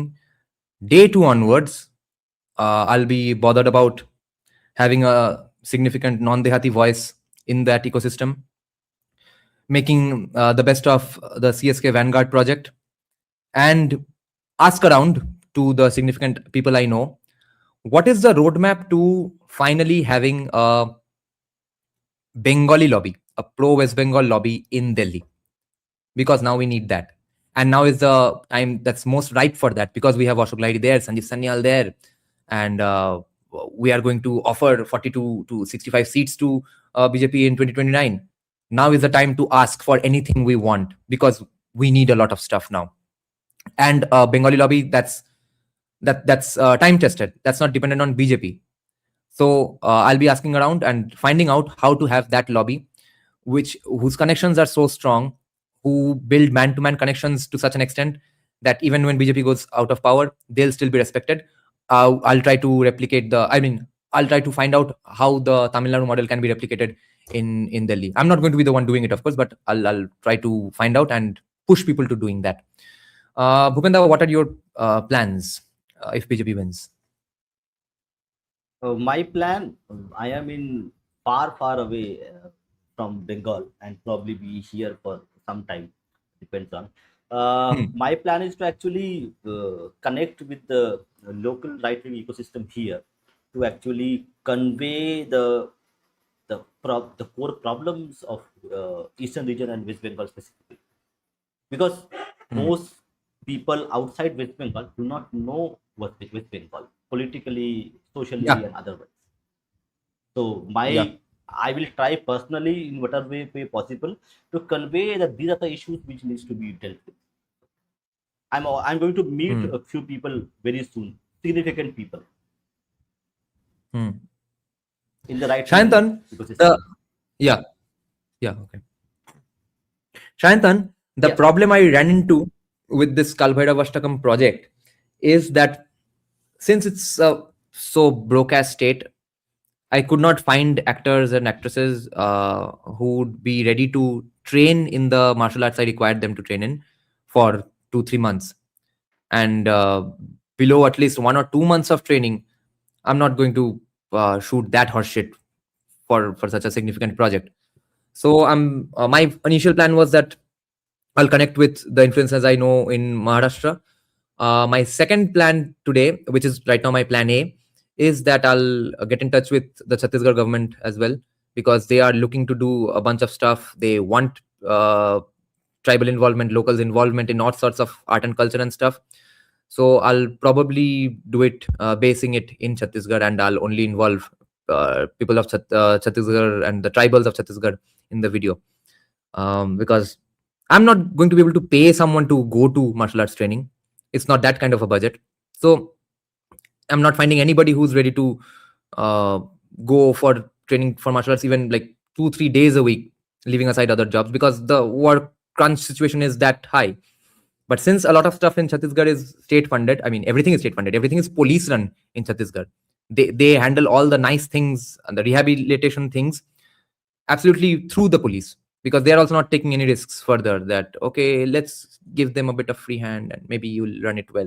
No fucking way, because a huge majority of the rehabilitated former Naxalites, I got the vibe, are still ready to go back, because the ideology is that strong. The magnetism, the attraction of that ideology is that strong, because it's the most baseline, cheapest, easiest emotion based call to emotion ideology that you can ever think of. You don't need an ounce of IQ to believe in that ideology. So if highly educated BBKs today are dumb enough to say that the election commission has been too harsh in running this election, if they can even today vote for CPIM, which is absolutely contributing to TMC's victory, how do I expect tribals of Chhattisgarh to be more intelligent than that? So if push doesn't even have to come to shove, push comes to shove, they're going to become Maoists again. So the Chhattisgarh government is absolutely handling this closely and tightly and making sure that they make a career transition. So I'm hoping I'll get a lot of support from there. And besides, those guys do not need martial arts training.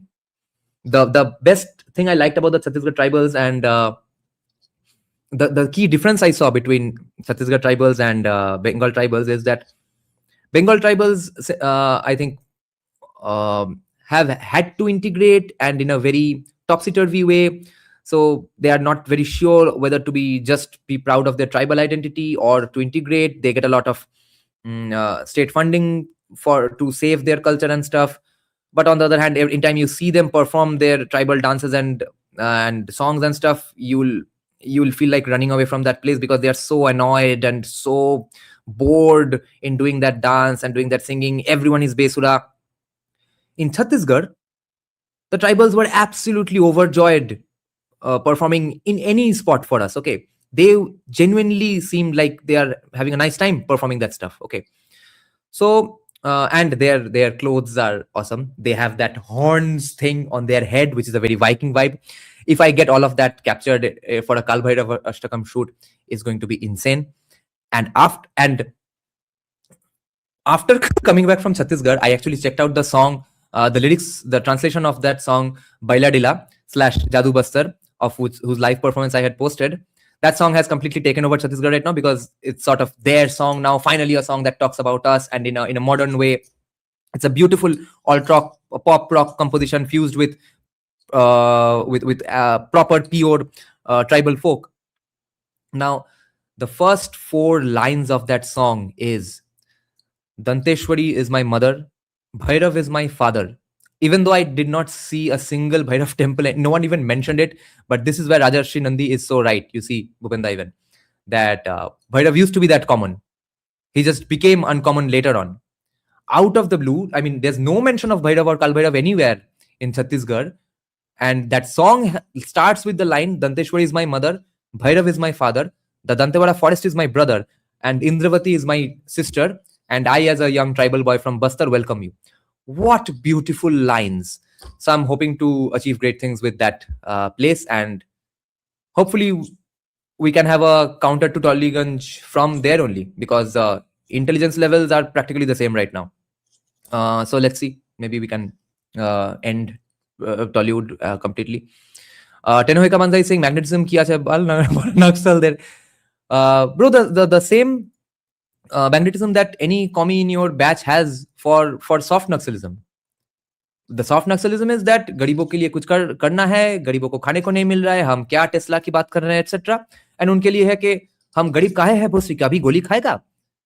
That's a pretty nice magnetism to have. Okay, Chhattisgarh sounds interesting. It sounds interesting, but it's not going to be fun. But the people are really nice. And go there in monsoon. The government is trying really hard to attract people. I would not say do not go.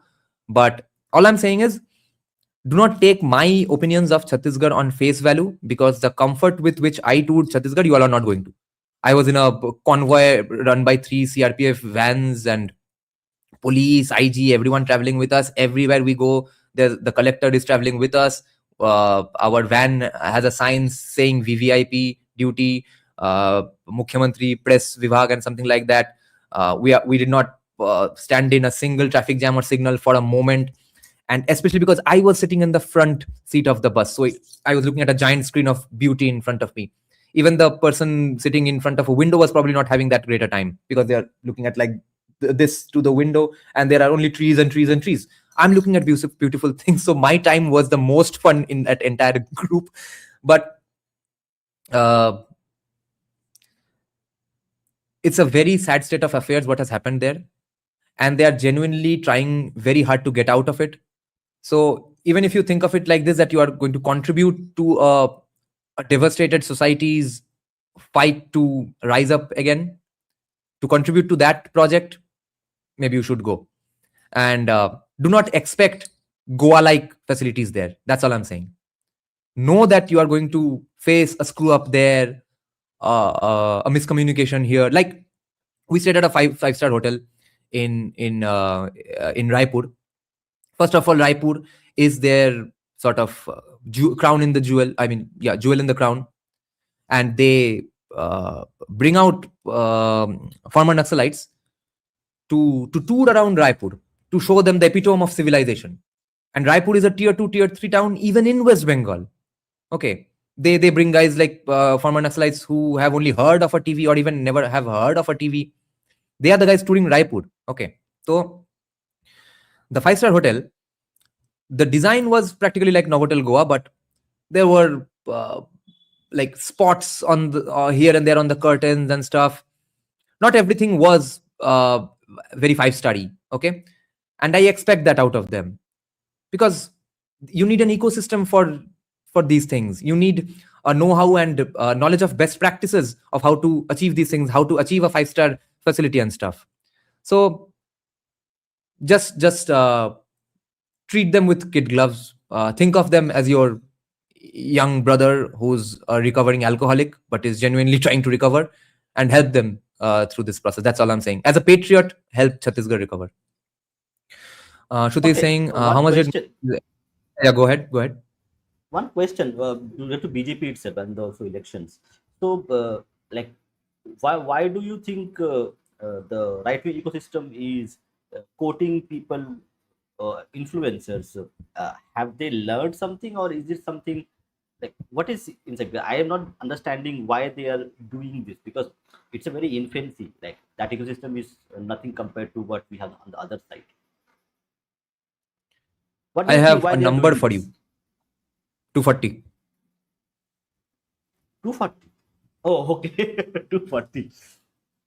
So, Yes. but you guys are not that significant to actually change that number. Like, do you think I'm you not, have because that I have kind of 16,000 subscribers. I am the oldest and the least popular guy in that group. Everyone else, like a great friend I made this time around. I met him in the in the toilet of Novotel in Goa as well, but I did not get introduced to him properly. Vishal Prasad. His handle is called Factogram on Instagram. He has 13 million subscribers. Insanely great guy to hang out with. So that's the kind of influencers that came both to Goa as well as here. Okay. So if they start influencing, people are going to get influenced as fuck. And now I can connect the dots, because before that happened, I had few other information. So now it connects. that time I did not take any notice of what was happening. So now I can connect it. I can't. Okay, now I get the data. Yeah. And the other thing was that just yesterday, Shuman Chattopadhyay made a video describing exactly what we have been talking about from our channel for about 2 years about Brahmin Bhojan. Shuman Chattopadhyay talked about exactly that, saying that, yes, intellectuals always cozy up to the government, both need each other and stuff. So, like I told you when we were doing the podcast with Mohini in Coimbatore, that BJP is the first ruling power in the history of mankind who has not done Brahmin Bhojan. Now they're doing it. And since BJP is the modernizing force in Indian politics, according to Salvatore Babones, they have jumped the gun and are doing Bhojan of the future Brahmins, who are not considered Brahmins today. They are the budding Brahmins. सीधा उन तक पहुंच गए हैं. And this is absolutely going to work out.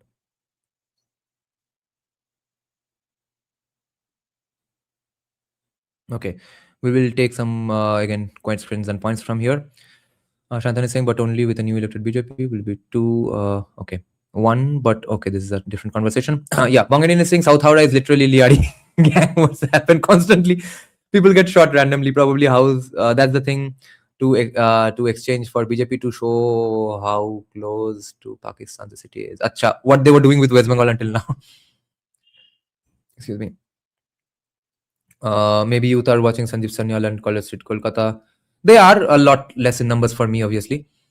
Let's see. Ambikash Mahapatra, another talk, who gave, and yeah. Yeah, people should buy retirement homes in Chhattisgarh.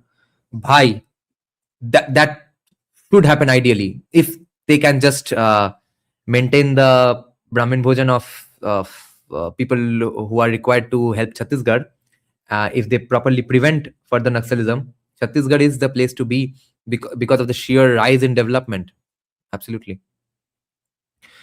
Press 1 if you think Kolkata and Bengal can regain 50% of its peak glory. Lavanya, peak glory has to be seen in context to the rest of the country. When Bengal was at its peak glory, it was the peakest glory in the entire country. And I don't think we can be the peakest glory in the entire country anytime soon because the others have left us too far behind. Goa, Pune, Maharashtra, Hyderabad are 30 years ahead of Bengal. So I don't see how we are going to get to peak glory of 50, even 50%. Okay, we will be. One more. Yeah, go on. Yeah, one more thing. One more thing. The education system in Bengal is right now in shatters. So you need 18 years, 20 years of a generation to get properly educated. Then only you can think of hitting any food. So yes, and that's the sector where I'm least hopeful about because government colleges don't work. It has the last time it worked was for different purposes because it was being run by an imperialist government who needed employees for themselves, etc. The moment it became charity for गरीब लोगों का भला करते हैं free school बना के तब से उसके लौड़े लगे हैं. That cannot change. No BJP state is running great government schools, so it's not going to run great government schools out of the blue in West Bengal as well. Private schools in West Bengal have No. Yeah, go on. You have these Shri schools, which is funded by central government. They are called Shri. What schools? Shri schools. Exact name I don't get it because there is a conference happening in the university where I am here. So it's a central government funded where every district gets a model school funded by central government. Every district. Bhupendra, the reason I'm skeptic is because the teachers you are going to hire, let's say you give insane funding, okay? You make a palace, call it a school and give them 20 lakh salary. But then you'll need every teacher from outside the state. Because the teachers who are going to teach in these schools are products of bad schools themselves. No, that is what I'm saying. Bengal needs minimum 15 years of good education. Right. And that is not happening. Yes. That is not happening. So yes. That's what I'm saying. Okay, yes. It is 30 years of horizon. You can see something happening. Not now. Dipan is saying what I also believe Kolkata is winning, but commies have tarnished. Yeah, it was a complete lie, but they succeeded at it. That's the thing with ideology. Dante is saying, how can you say that now they are doing it? You yourself are one such Brahmin, if so. No, I'm Brahmin adjacent even in that sense, but because I do not have that much of an influence, they are doing it. At least, let's say, some governments, at least the ones who are collaborating with Rambhaul Malgi Prabodhini, they have understood it. Rambhaul Malgi Prabodhini is kind of pretty much funded by the Goa government and Maharashtra government, and they are the ones who handle these digital democracy dialogues and stuff. So Rambhaul Malgi Prabodhini gets it, Goa government gets it, Maharashtra government gets it, now Chhattisgarh government gets it. So even if you say that, yeah, Modi Amit Shah don't get it, Mohani Yadav doesn't get it, fair enough. Some people in that ecosystem have begun to get it. That's all I'm saying. And that's a significant development. Nitai Paul is saying, meanwhile, Naxal Badi যেখান থেকে Naxalism zone में যখন in Naxal Badi, BJP is whitewashing everyone else. The BJP booth level agent in my area is saying not to apply in CA to deleted voters. It could lead them to travel. Yeah. Why? একই তার কাটা ব্যাপার। দাদা মোহিনীদের সাথে ডিবেটের part, well she doesn't speak to me anymore. কে রাজু, আচ্ছা, maybe BJP top leadership keep a watch on channel. Not top leadership, but I mean nice people do check out my channel. But they didn't come to this idea because of me. I mean, it just happened that we were talking about it anyway, and we realized that, oh, okay, they also had realized it parallelly, and they are also planning to do it anyway. Deepan is saying, call vote as Bengali Hindu place. Okay, let's see more comments. A famous BJP minister who's running the election this time said, CPIM abhi bhi zinda hai aur rahega, magar BJP ke andar. वही तो problem है. Deepan Dasgupta, I believe Kolkata has a huge chance of winning now, because Panihati is very middle class, poor BBK, and if they are pissed off enough with that misinformation campaign, if the counter campaign did not reach them, then definitely Kolkata is winning. I don't know. A famous BJP minister who's running the election this time said, oh yeah, guys, ये famous BJP minister से याद है, Bhupenda, what do you think of a state CM in whose state elections are also going on, whose results are also going to be declared on 4th May, is campaigning in a different state? What is, so many historically insane things are happening in this election cycle in West Bengal. Unbelievable. How the fuck was this possible? I think for last 40-50 years, this election is historical in many ways, in too many ways. Yeah. So BJP doing a lot of things to put other state laborers to come and vote. Now it is having like Hemanta and other come and campaign. I have seen few things because I am part of the like few things here and there. I have seen the way things are being managed. So it is historic in so many ways. Like there are a lot of data points which we can analyze later. But this is actually like literally historic in terms of data, in terms of election management, in terms of political narrative management, which is very important. BJP for the first time, not for the first time, but especially in Bengal, BJP has actually won the narrative overwhelmingly. Whatever I have observed, other people might have different ideas. No, and you can criticize Amit Shah or Narendra Modi for a host of things, including like unproven allegations and stuff as well. But you have to give it to them that the main reason they are trying to win West Bengal is because of national security. And if you get at least one such significant patriotic action from your Prime Minister and Home Minister, the standards that we have, I mean, we have to be very happy and celebrate at least this, that national security is genuinely a priority for people who do all sorts of things to win elections. Okay, ideology dilution करते जा रहा है पूरे देश का right wing समाज पूरा का पूरा बीजेपी को लात मारने को रेडी हो चुका है. Even in that situation, even in that kind of cutthroat real politics situation where ideology is almost making no sense to any BJP person, they do care about their nation to this extent. Why? This is that this is is for a insane. different. This- That is for a different reason. That Hmm, reason go on. is the non-political arm. That is for a Acha. non-political arm. Hmm. That there is a reason. No, I would make the case And- that and- we have repeatedly had prime ministers, finance ministers, defense ministers, home ministers who have done all sorts of corrupt things, meaningless things, bad ideological things, diluted good ideologies, everything, have been personally corrupt, etc.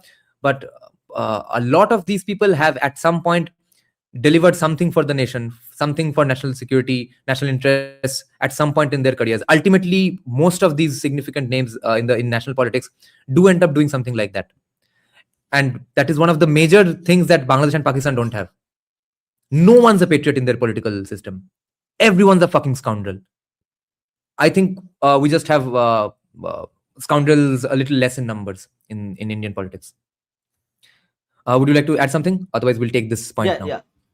Yeah. So just one point. See, that is because of the ecosystem where BJP stems from. The source where the BJP draws its power. Their Desh Bhakti is the one of the pillars.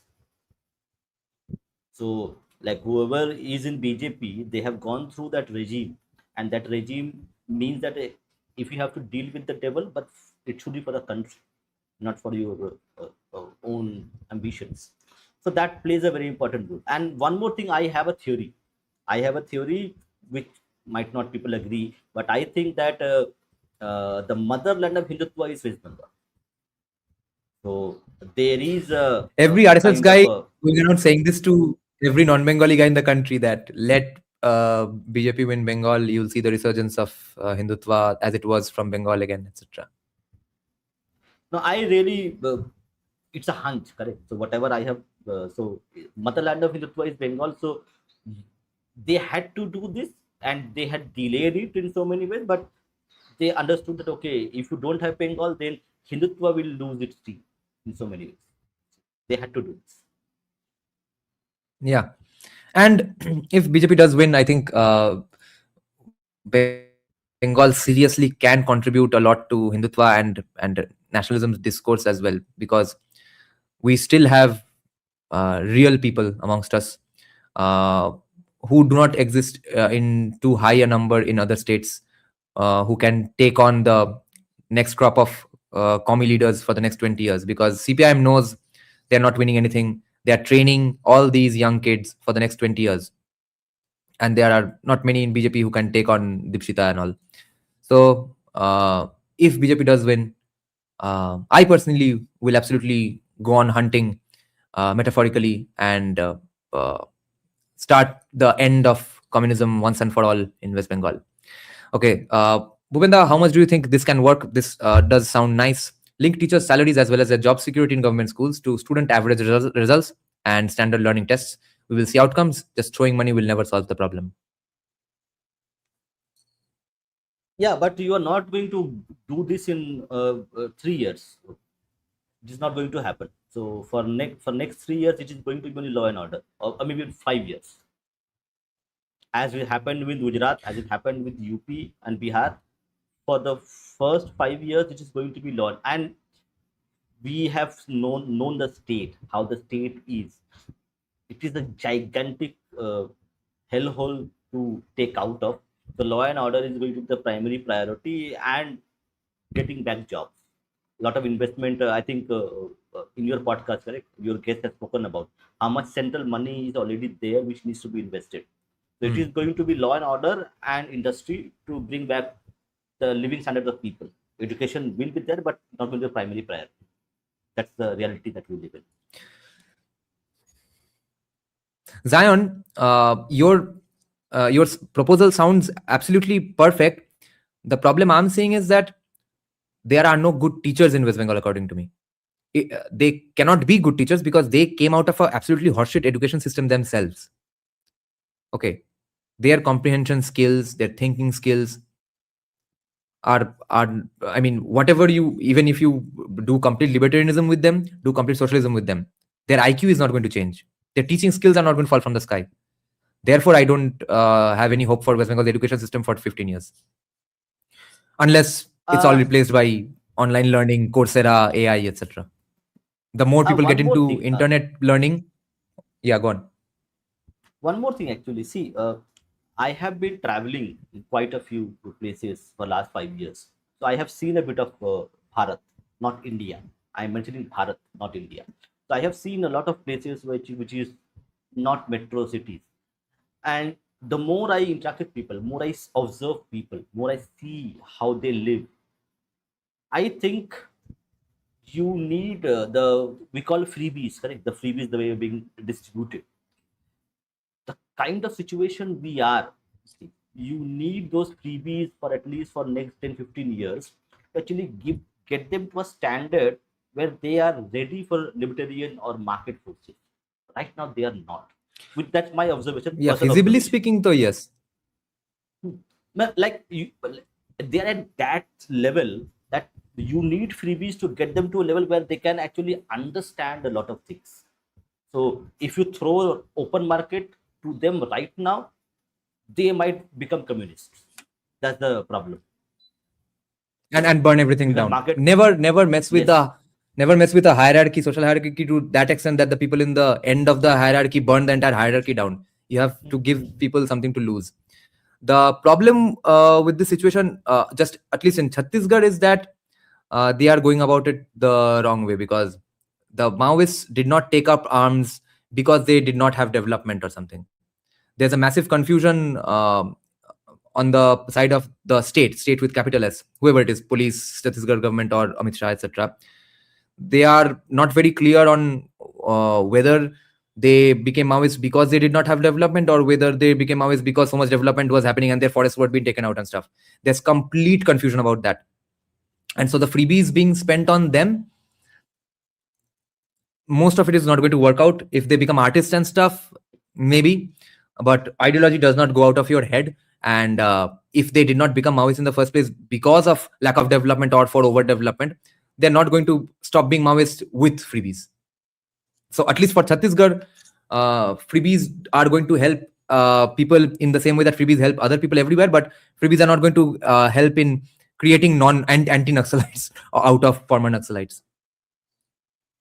yeah, state is going to be like inefficient in general. So, and these things will happen. End of the day, there is an incentive for people to not to do bad things. So that's the most important part, which needs to be addressed.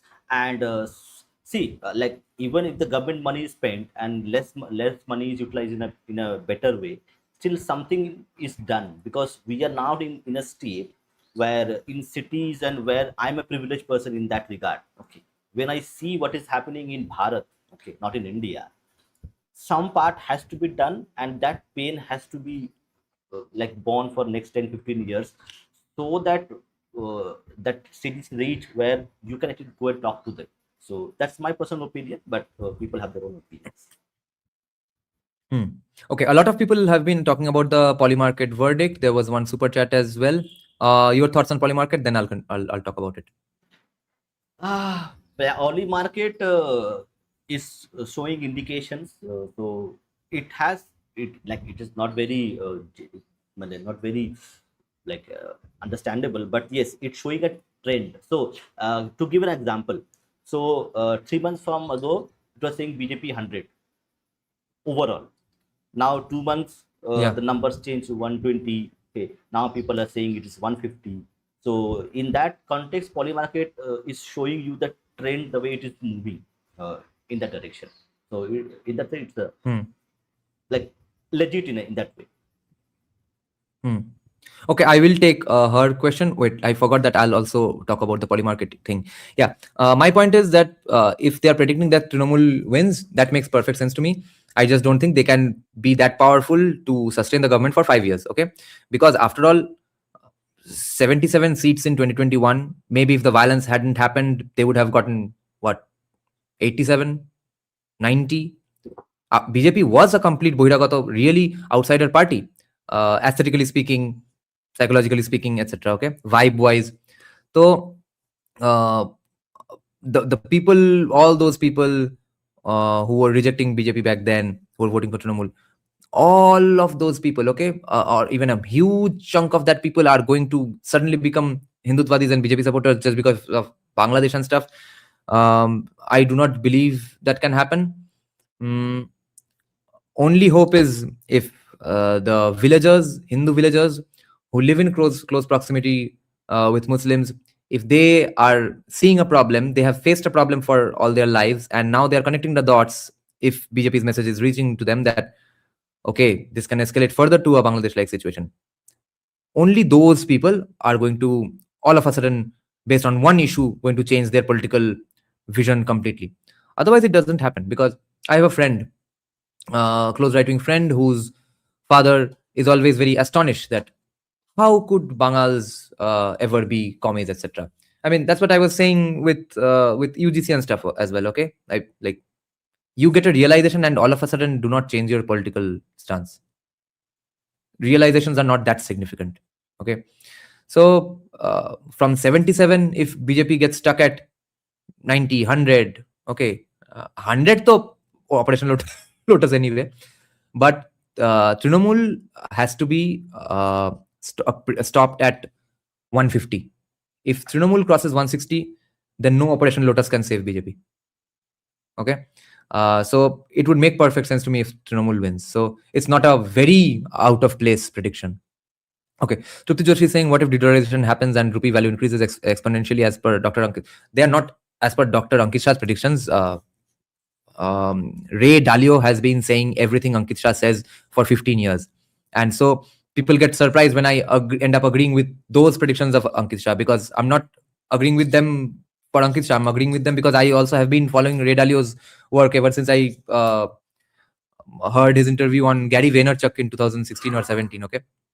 So yes, a whole lot of Ankit Shah's predictions are going to come true. I'm not sure if it's going to be the exact numbers and stuff, but yes, definitely Ankit Shah is directionally correct. And that's based on Ray Dalio's extensive research work, not the vibe explanations that Ankit Shah gives or says that, oh, you won't understand, you have a colonized mind, dekhte raho kya hota hai, all of that. Ray Dalio explains why it's going to happen. So yeah, Ankit Shah is not 100% wrong on everything. Will Ladook Biswas join BJP? Yes, that's the word on the grapevine that he has met with Biplab Deb. He has applied application deke rakha hai. So after 5th May. The market rating suddenly changed yesterday. It's now 53.48 in favor of TMC. Yes. Now we need to check the bank account of the owner of Polymarket as well, because IPAC has connections everywhere in the whole world. People, the deep state in the entire world have realized that the key reason BJP was going to get fucked in this West Bengal, if not for anything else, was that the vibe that Bengalis have is that BJP is not working hard enough, BJP doesn't do groundwork, etc. And BJP doesn't want to win. These allegations have been completely demolished the fuck out of the window after the first phase. Then now what do? Set things into motion so that the vibe gets back to the previous one. So either Polymarket is absolutely right, because it would make very much sense for Trinamool to win, or पैसा आया होगा किसी के पास किसी से. Okay, adharmic competence hereditary will Ladook Biswas. Yes, rupee value will okay. Dada, if the same rotten education system can create a legal workforce in global IT, ITES, which means global standards for customers, then why not in education? It will take time. The system didn't rot in one day. Yes, 10-15 years, yeah, at the very least. Okay, take this, Bhupenda. What I can say inside BD 50% are support of CF and 50% are against. That's what I'm saying, that there is a large chunk of people who are actually in favor of BJP because BJP has done work. No party is going to be perfect in that way. So 50% is a very good number if BJP gets those votes. I'm happy with that.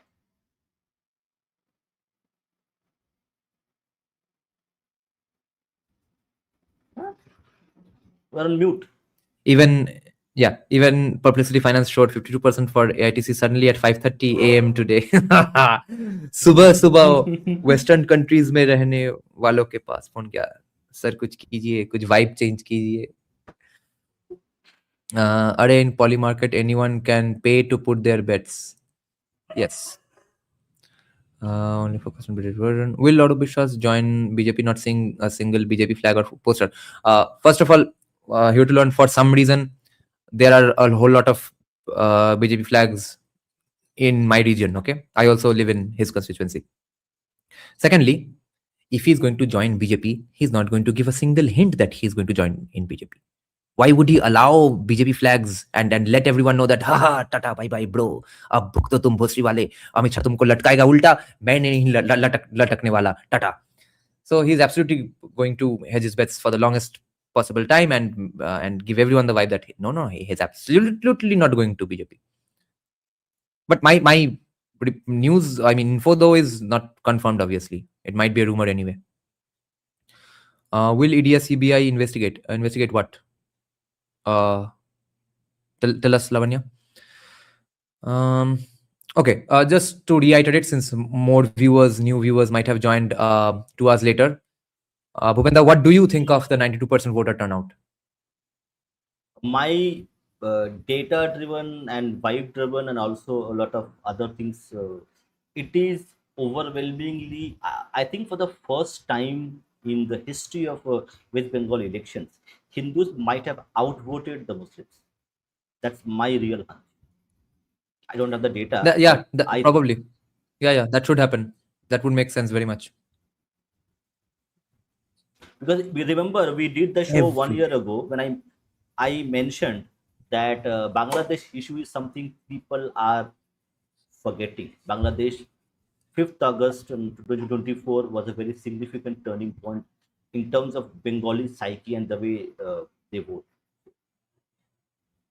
That's a very long-term thing people have. Maybe.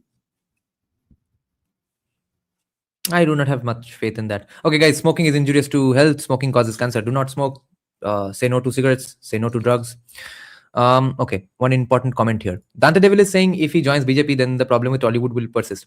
Dante Devil, to some degree, but not to this extent. Because you have to remember that since he's joining this late, and since he has this reputation of which is not very popular, he is not going to have a nice, fun time just because he joins BJP. He's going to be made a bitch. That you should be absolutely assured about. Okay. So I think यही बोला जाएगा कि थोड़ा औकात में रहिए और पैसा कमाना है कमाइए, चुतियापा कम कीजिए. That will be the message to everyone who joins BJP now. I'm only worried about Shayoni. Where's she going to go? Third cigarette for me in this live stream. Oh my God, do not do that. Do you see Rothin Ghosh defecting, Bhupenda? See, I don't follow that much, but what I can tell you is that Operation Lotus is going to continue post 5th May because, as mentioned, you have the settled forces there for 60 days. And even after that, it will continue. Right. Yeah, because by then enough people will have joined BJP, therefore they won't be able to harm BJP supporters anymore, so CRPF won't be required. But until the CRPF 60 days, only Lotus and Operation everywhere. Let's just, okay, so many good questions are coming. I can't make my own points. Wait, I'll scroll up later. I just want to ask you about one other scenario. What about horse trading from BJP to Trinamool? Not this time. Not this time. Why not? Not enough money from IPAC? No, not money. No, Okay. not because on ground, things have changed. On ground, the kind of polarization we have seen in West Bengal A lot of it. for this election. Horse trading will happen on the ground realities. The ground reality is that a significant chunk wants BJP. So horse trading is going to be happen from TMC to BJP, not BJP. in 21 it was different. BJP was a Bohiragata party. It was not having that ground presence and also that kind of narrative. For the first time in Yeah. this election, BJP has outperformed in terms of narrative two teams. Absolutely. TMC has no narrative. Exactly. That's what I'm saying. Only CPIM is helping them with the narrative. CPIM is the one who has narrative. TMC doesn't have any narrative.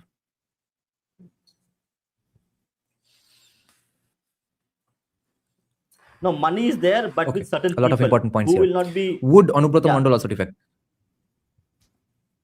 That I do not know, but probably Yeah, make your point. They will choose. See, they will pick and choose.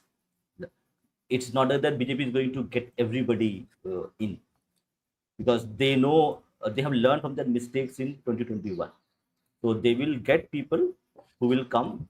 If they are useful, they will come. If they have no usefulness for BJP, then they won't be there. Like Arup Biswas. Rishabh, I believe very.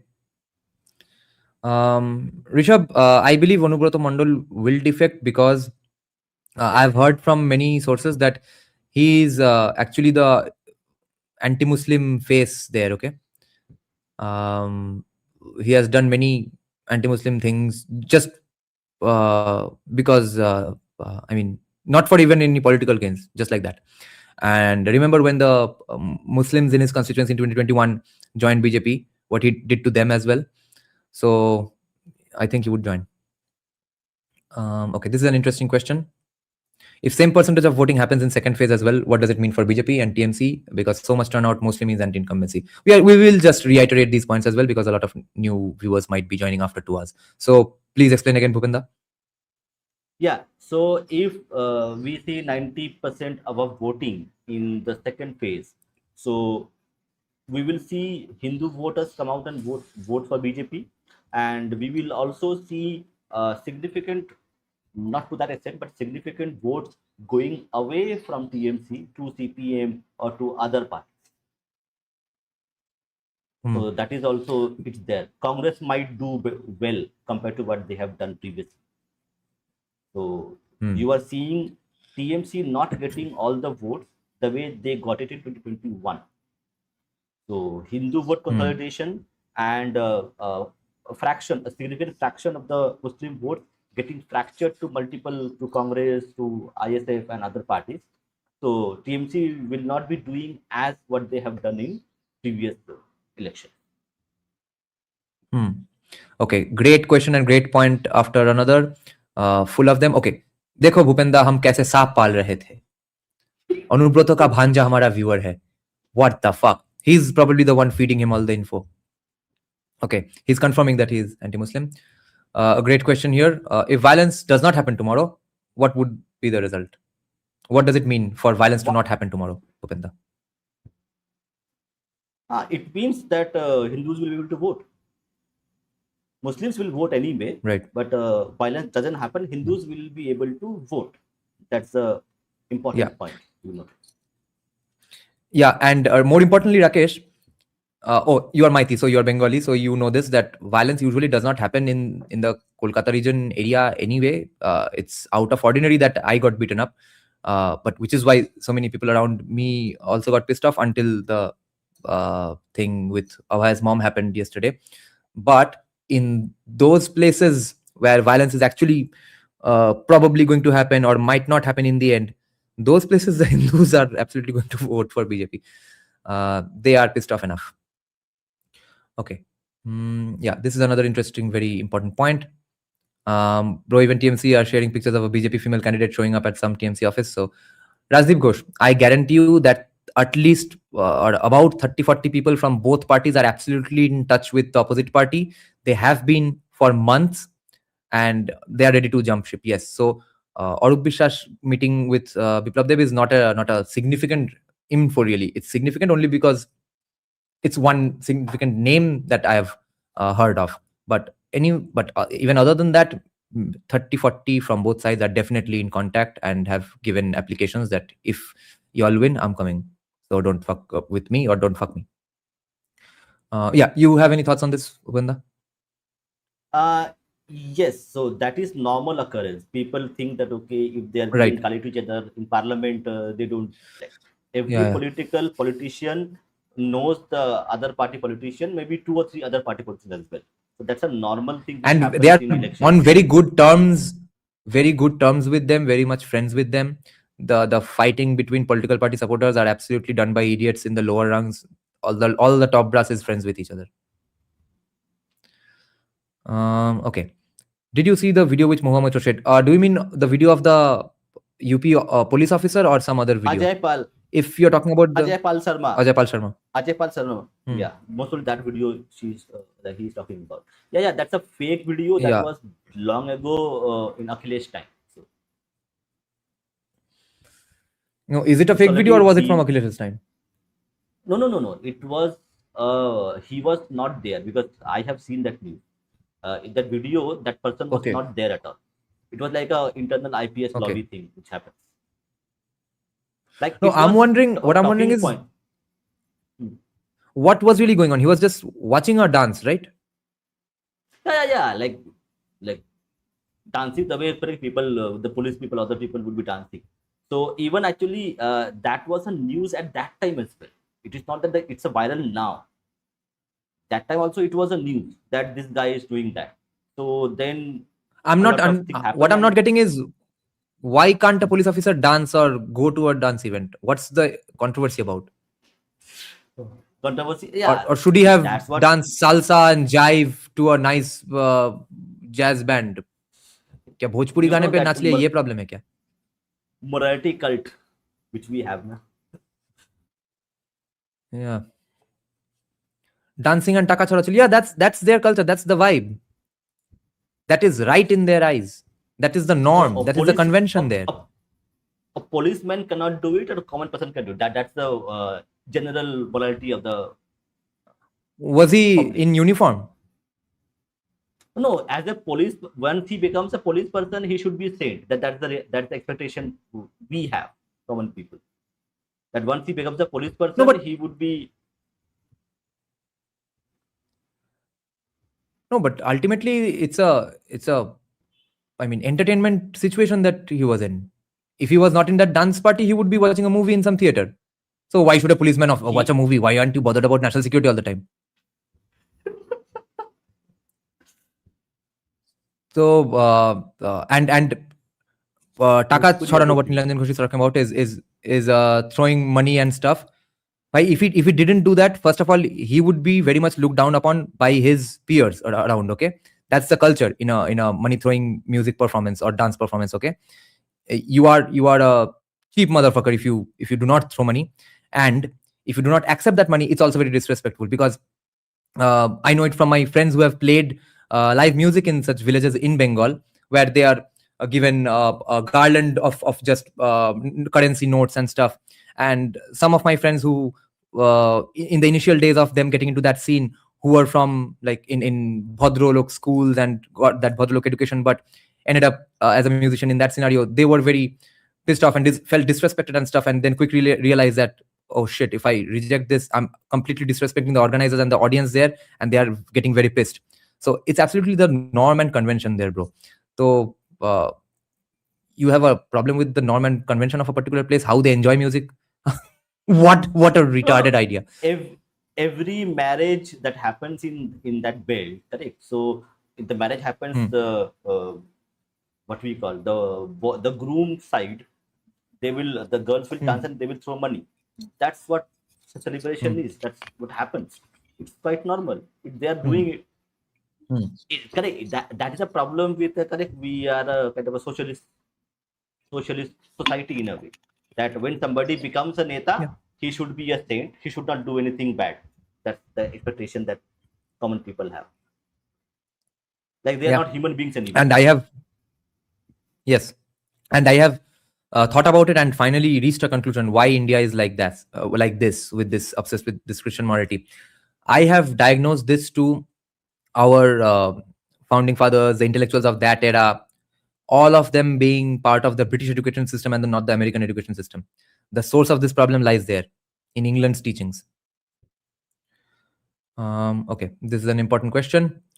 You give your opinion after me. Why did Hmm. BJP not reveal any CM face in Vidhan Sabha election to prevent infighting so that nobody else's lobby tries to fuck the CM face? Okay. What's your opinion? Yours are quite good in terms of reasoning, but what I have observed for last 20 years of BJP fighting elections, they generally will not reveal the face until it's the norm. Like for elections That is which are also very happening true. nationally, Yeah. People think that nationally, Yogi was announced beforehand. They didn't do it anywhere. even Modi was not announced. Modi did not know Yes. he will become PM until he was announced.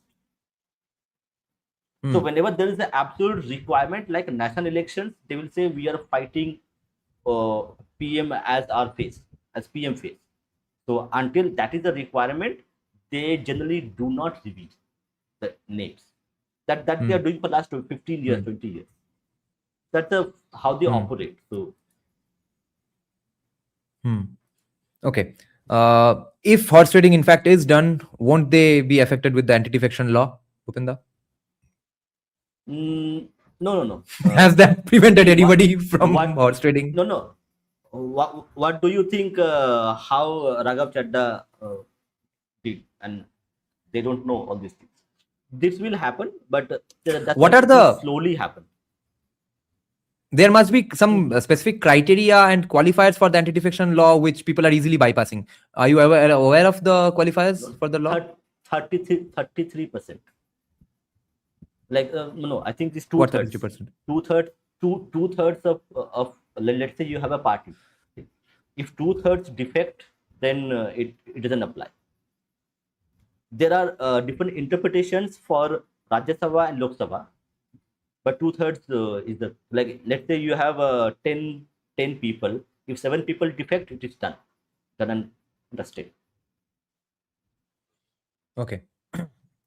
Dibindu is saying, after the first phase, entire narrative game is dominated by BJP. Haven't seen this shit for last 5-6. It was Dibindu until yesterday with the masterstroke of CPIM and Panihati. If you okay, this is a different point. This already taken. Wait, yeah. Devendu is saying, can Bengal see hung assembly after 67's Yukta Front? Yes, absolutely. That is a huge possibility. And hence you have Shamika Davi's father being as the governor. What chances of hung assembly do you see, Bhupenda? I don't see. After 92%, Okay. 93% voting in the first phase, I don't see any possibility of that happening. No, Rajdeep, I have not seen it yet. He's absolutely my daily staple of news analysis collection. So I will as soon as possible, right after this live stream, probably. New IPS Ajay Pal Singh in South 24 Pargana. Your views. Nice. Fun. Actually, he's doing a good. He's kind of an entertainment. He's like a moral booster for Hindu voters. The phase two. Rishabh is saying individuals can just resign, which reduces the number of seats of the opposition, giving the BJP a majority. Then win the bypolls and have a full majority. Yeah. What about Gaurav Chatterjee narrative, which he is spreading? He'll be co-opted into the Hindutwadi ecosystem. Either he will have to agree with it, or people in his ilk, people in his ecosystem will be co-opted. Either way, the movement will be co-opted. There will be a lot of Bengali pride, but in the Hindutva mold, and that will, of course, be very significant for Hindutva in the rest of the country. I have one more question. I forgot. Your thoughts on Yes, go Dinesh ahead. Trivedi being made the High Commissioner of Bangladesh? Dinesh Trivedi, TMC Yes, guy. I believe the reason for that is my opinion on why they did it is very uh, politically incorrect, but I think they sent a guy who is aware of Bengali vibes, but is not a Bengali himself, so that he doesn't go there and become friends with and relatives with with all of them. Pro- Probably for that reason. I don't see any other reason why. Do you have any thoughts on that? What's your opinion Yeah, in this? I think Doval might have played a role in that. Ajit Doval. Yeah, but why? Uh, yeah, actually, you need a liaison. You need a liaison in Bangladesh because CIA is there in Bangladesh. So you need a No, but trusted why couldn't any liaison. IFS guy do it? No, it has to be a TMC. He has the TMC credentials. That's important. That's why he is there. He's only there because he has TMC credentials. He's not there because of other Hmm. credentials. He is there because he has But TMC credentials. he has been out of the TMC ecosystem for a long time now. Yeah, but doesn't really matter because he knows a lot of. He would see. He's out of ecosystem. It doesn't mean that he's not talking to TMC. Hmm. Hmm. And correct, Okay. and normally trust because he's not a quintessential Bengali, and so there might be also good relationships with Modi and Shah. That also trust is there. Trust is very important because right now it's a national security issue. You cannot trust anybody whom you don't know. So he is a trusted guy. He has some Hmm. PhD credentials. They might have worked with him previously, so they know how he works. That all would have played a role. Hmm. Kempty Singh, we are tired of mainstream political parties, caste politics, religion politics, allowance politics. We need a separate right-wing political party. What are we need, but we can't have because the national security repercussions, deep state propping up guys every now and then, here and there, and the kind of funding you require to run a political party in India, and how quickly your good intentions of running a political party will be fucked because you'll ultimately need funds, and funds will come from you with bloody hands, from bloody hands. Blood money will come to you.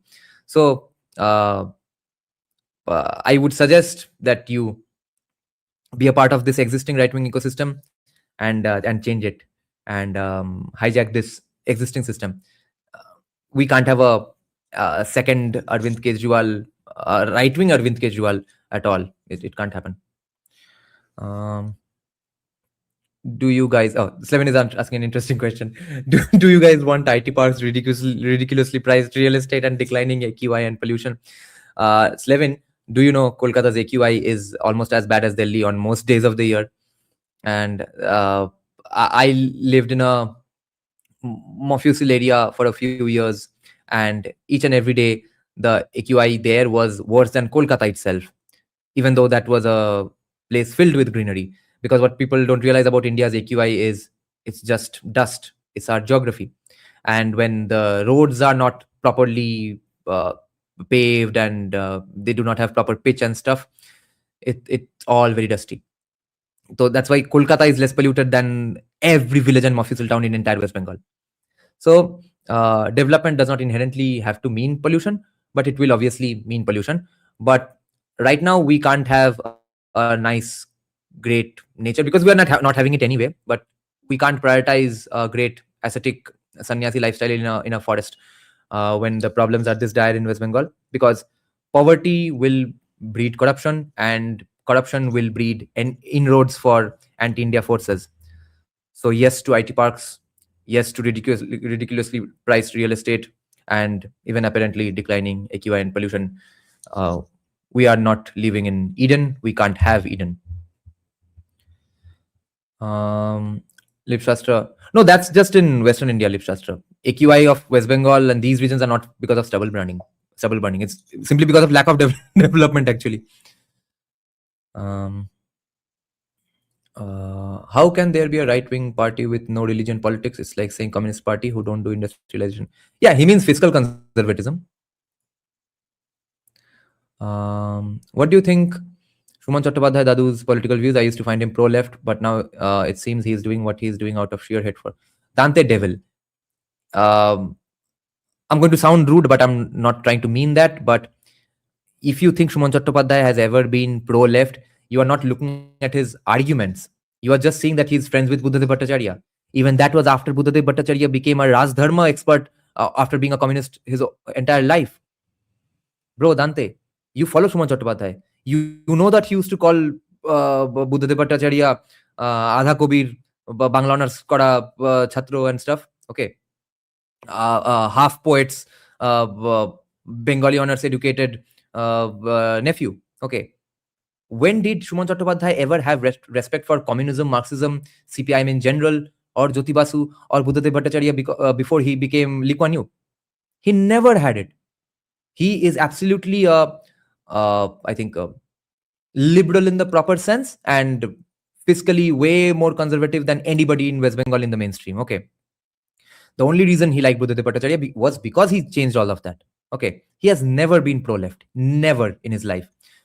And now if you think he's pro-left because he's saying good things about Shataroop and bringing him on his podcast and stuff, even Saptarshi Dev, that's because he has one blind spot as a journalist. At some point, they do want to play the neutral guy in journalism, okay?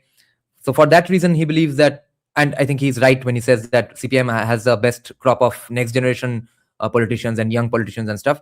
He's right. They are good in CPIM's terms, but I would still disagree with him because, after all, if they come to power or have a say, all of their say is going to be for bad stuff. So there I disagree with him, but he definitely is saying that only because he thinks a good opposition is healthy for the democracy and stuff. That's not completely wrong, but I don't see how communists are healthy for anything in democracy. So I'll have a disagreement with him there, but he's not being a pro-left guy. He's just being pro-democracy at one point, and he was being pro-Buddhadev Bhattacharya at one point. And he does have sheer hate for Mamta as well. Pituitary is saying, we'll reiterate, who's winning, guys? I believe TMC will win, but won't stay in power for more than 6 months. Bhupenda, who do you think is winning? BJP is winning 100%. Okay. Please take Rakesh Maiti question. Rakesh Maiti. Guys, we have a horde of a tsunami of good questions and points. So please keep spamming the comment section with your question and points. Okay. Otherwise, scrolling up takes too much time. Let's see.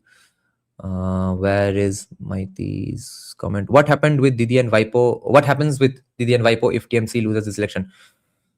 Nothing really. Mamata Banerjee retires from politics, does a dharna here and there for a while. Abhishek is the face of the opposition, a controlled opposition. That's all. Nothing is going to happen to them. It's their ground level supporters who are going to suffer. I won't say there are no good teachers. Rather, there are so many great teachers in the government school in my locality, but the system is... user, if there are so many good teachers, they are probably above 50, right? They were part of the education system when it was still the remnants of the British education system. If they are 30, 35 years old, I do not believe they are extremely good teachers because they were part of a horrid education system, unless they're exceptions in just your locality. KMT is saying, why BJP started doing caste politics just for winning elections? Yes. Why VHPRS is celebrating Hindu-phobic figures like Phule and Ambedkar? Because they do not believe they are Hindu-phobic figures. They believe that they had a important role to play at some point in history. Why BJP is giving support to the radical Bhimta groups to co-opt them? Because Congress is breathing down their necks.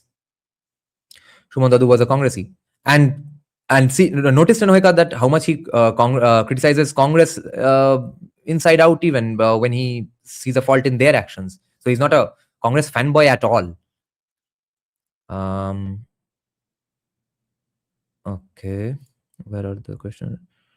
Sonarpur North ke jitbe. Sorry, I only know about Sonarpur Dokhin. I'll just check who are the candidates there. Sonarpur North. Do you have any idea, Bhupenda? I forgot. I don't know. I had the numbers, but I forgot. I had the data which Pinakita gave me. I don't have it right now. Okay. Firdausi Begum, Debashish Dhar. I think Sonarpur North is going to Trinamool. Sonarpur Dokhin, BJP has a good chance. Yeah. How will we be able to achieve decommunism? By effectively using people who are genuinely anti-communism and not simply communist with Sanskrit words. So far, BJP only focuses on communists who use Sanskrit words. What about Ranaghat Dokhin? No clue. I do not know anything about the place. This is interesting. Bhupenda, do you think BJP is winning Punjab 2027? Not really, but BJP is going to make good inroads. They might win actually. but at this time it might be just a good start for BJP to make inroads, but probably they will not. But it's a good start Okay. because BJP has no presence, no Dante is saying ground Sonarpur. presence. Yeah. Right. Dante is saying Sonarpur South IPS actress. No. IPS is in Sonarpur North. Rupa Ganguly is in Sonarpur South. And Rupa Ganguly, I think, has a great chance. The only reason I think the IPS might win because of his own connections and the security personnel there might be supporting him and stuff. But Firdausi Begum is a very, very strong candidate. So is Lovely. But Rupa Ganguly has also prepared very well. If TMC loses, will it exist for next 5 years? Absolutely. Or either way, like a lot of party. No. I would be very, very, very surprised if Trinamool disappears because entire world's anti-BJP, anti-India funds are going to come to them. And BJP will want them to be the opposition for one reason because of controlled opposition and stuff. Or they might want Humayun Kobir like people, Firhad like people as well in the opposition so that they can simply win Hindu votes. But I would be very, very surprised if Trinamool disappears. Do you have an opinion on this, Bhupenda? Yeah, but I think TMC, see, whoever might be the opposition, they will be there. Like, we might see a little bit of TMC resurgence. Sorry, not TMC, CPM might get a few better things because ideologically, Yes. they are there. So we might see a little bit of CPM coming in to actually support a lot of things which BJP wants to do because CPM has the Badolak vibe. So that also might be a things happening because this, TMC is not Badolak at all. So in that context, if something radical has to be done, CPM might get co-opted, given some few things, so that those policies can be pushed. That also. Yeah, and I think Mohammad Salim will cooperate on those things. All Mohammad Salim wants right now is to be the next Jinnah. And so does Firhad Hakim, so does Humayun. So it's a competition between these people to be the next Jinnah. So therefore Salim is propping up Arfin or Afrin so hard. Out of the blue from nowhere, she is getting news bites everywhere and stuff.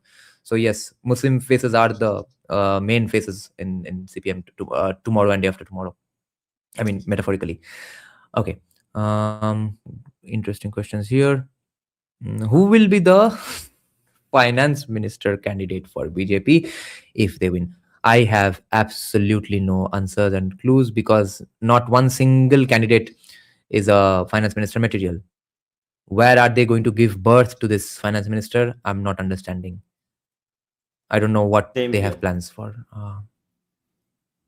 What the fuck is up with that? And you see how much the finance minister is going to be the bitch of the chief minister by just this fact, this phenomenon that we don't even have any clue who even might be the finance minister from the candidate list. No one is a finance minister candidate. So I don't know what the fuck is up with that. Maybe they give some. Okay, Bhupenda, the Chhattisgarh finance minister is also not an economics guy. He's a retired IAS. Who are such candidates for West Bengal in the BJP candidate list? You shared a list Because that would not be very bad because ऐसा तो नहीं है कि बहुत economics जान के यहाँ पे तुम कुछ फ्री मार्केट उखाड़ लोगे. तो you need, I mean, just proper administration only in the finance ministry. So I think they are going to go for some IS. So who are such candidates? Are you aware of any? Not really, because the people who are there, correct, who are like we have one IPS and few other things are there. There is one IPS guy was also there. I think there are a few IAS. No, IPS is not going to be the finance minister, but IAS people would be. There would be, there are few IAS, but I don't remember the exact names, but they probably will be the primary choice. There are few IAS which are there in the list that I know of. Like, don't remember the name right now, but they are there. Okay, this is an interesting question. Amit Shah. I'm getting called Niranjan Shah and Amit Shah is getting called Amit Shah. Wow, Modi ji, wow. Do Gundas take that threat seriously in the first phase and carry? Rakesh Maiti, the main reason Gundas are not taking that seriously is because they are being told by their seniors in the party that no, we are absolutely coming to power. So why would they fear this? The only reason they have to fear this is only for the time being, because CRPF is after them. But in their hearts, they do not believe this, except for those particular gundas who do have that much of a good relationship with their political daddies, who got a vibe from them that, yes, I'm leaving, bro, on 5th May. They will be the ones who will be fearful that, oh shit, then I don't want to hang upside down. Like the guy who broke my thumbnail. I just got the news today that, did I say thumbnail or did I say thumb? What the fuck? Thumbnail. YouTuber life.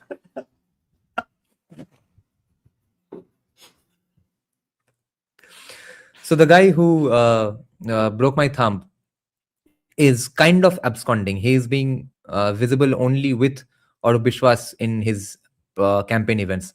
Otherwise, he's not staying at home. Since the Election Commission started saying and doing these things, picking up people from everywhere, because of the fight that BJP put up, I think the fact that BJP is going to fight back against Trinamool's Gundaism was started interestingly in front of the police station where I was taken to that night. And on that day, in that fight between BJP and Trinamool guys, that guy was also obviously there. He was beating people up. And after that, some things happened and he got afraid, and he is not staying at home and stuff because he's afraid that he might get picked up at any point.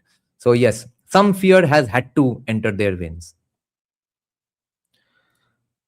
If BJP wins all the existing seats plus lost 2021 seats, margins less than 20k, they would form government with 160. That would make logically a lot of sense. I just don't believe in justice all that much in West Bengal. I don't believe in logic in West Bengal. Especially because, see, whatever, guys, listen to this very seriously. A, this fight is not between Narendra Modi and Mamata. This is between Narendra Modi versus deep state.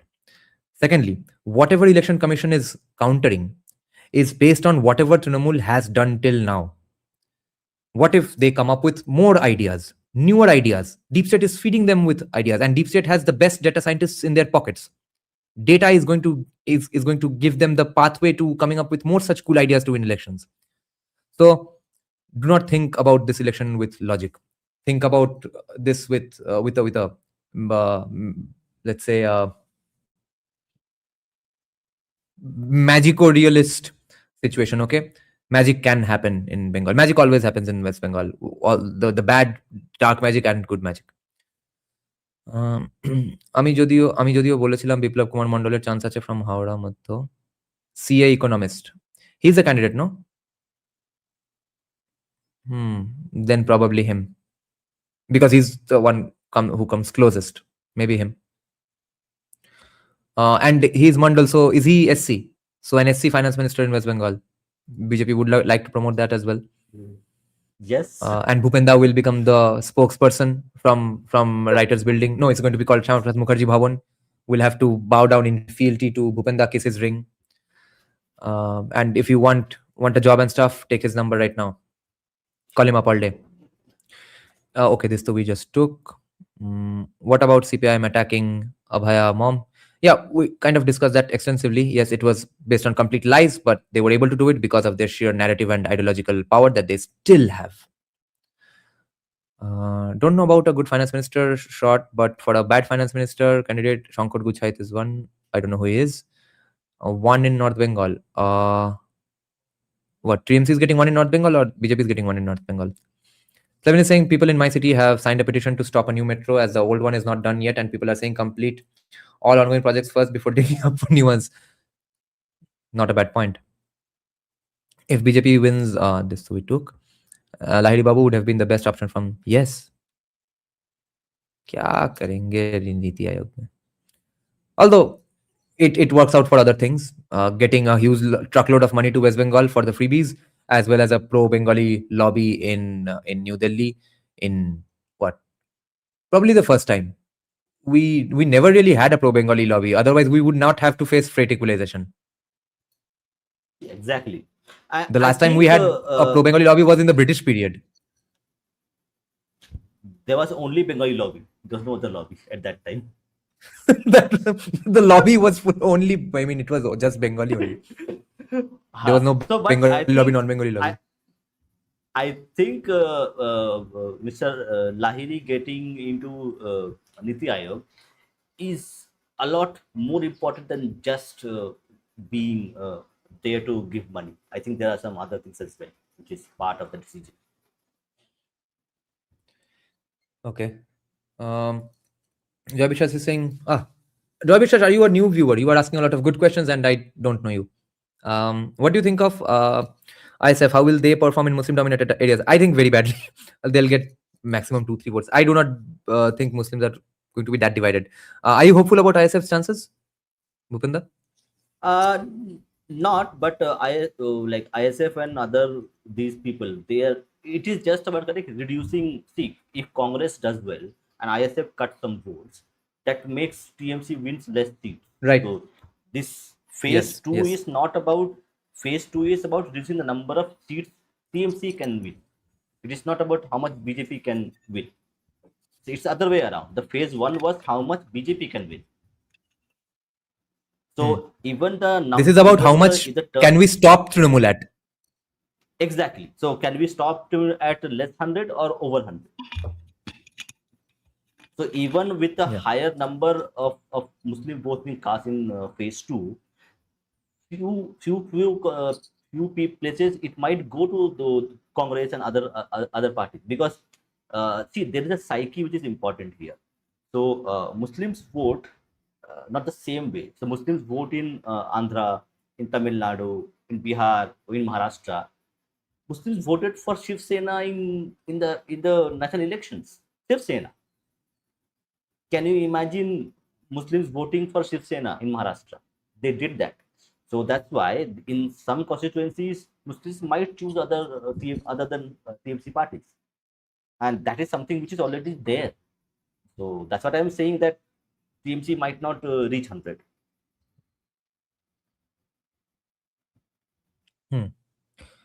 Okay. Again, one good question after the other. Okay. Konta Sire Kontani. Yeah. Effect of Rahul Ali Mazari.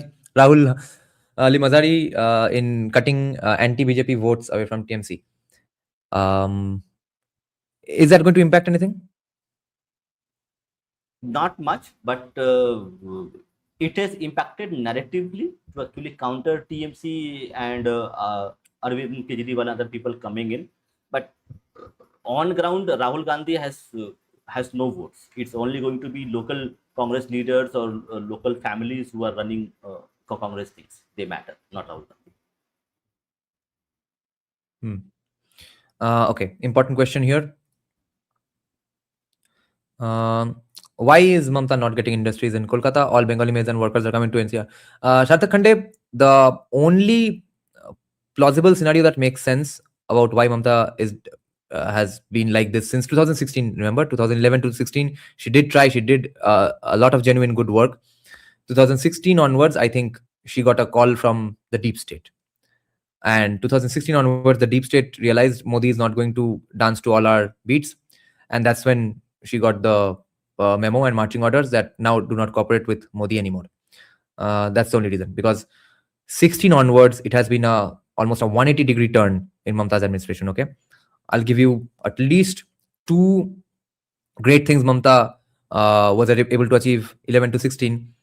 That I mean, even she doesn't remember that she did in those 5 years. Okay, and that's when not interestingly, we know why. ABP Anando was the harshest critic of Mamta in those 5 years. When Mamta actually started doing bad stuff, they stopped their criticism. So 2011 to 16, the first thing that Mamta did was really do great infra in state highways, in village highways, where CPIM had done fucking nothing, okay, for 30 years, okay? Because at that point, in that 2015-16 period, I was roaming about entire West Bengal, Jharkhand, Odisha, Sikkim, on my motorcycle, on my R15 V2.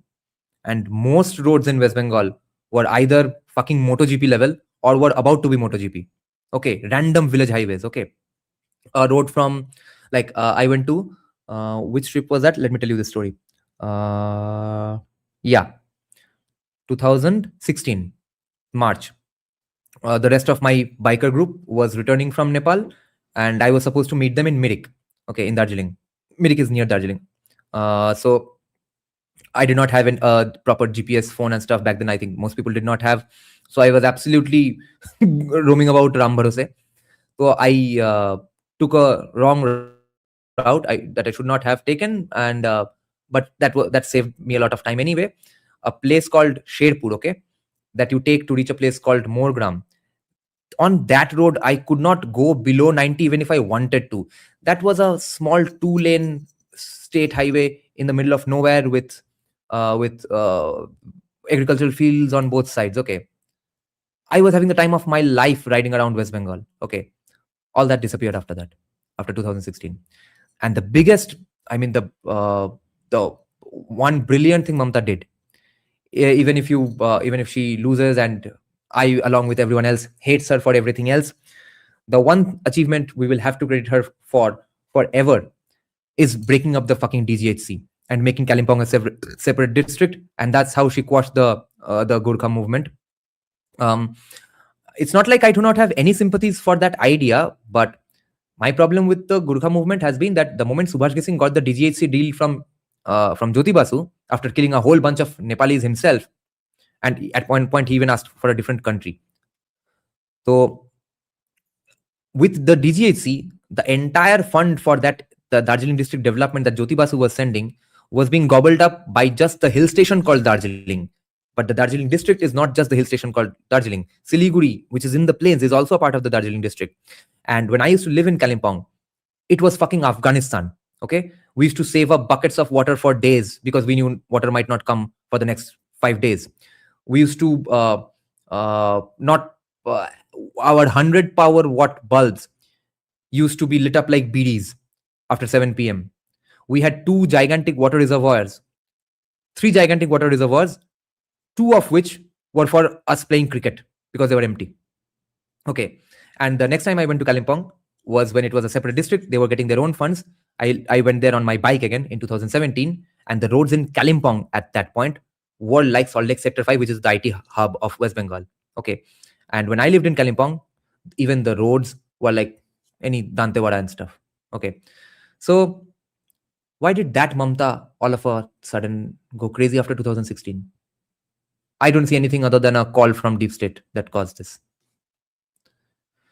Then Purnapriyo is saying, I'm thinking about an Indian capitalist party. What I am absolutely with you on board with a hypothetical Indian capitalist party. I'm just saying, set it up, do it with non-blood money, do it without deep state's money.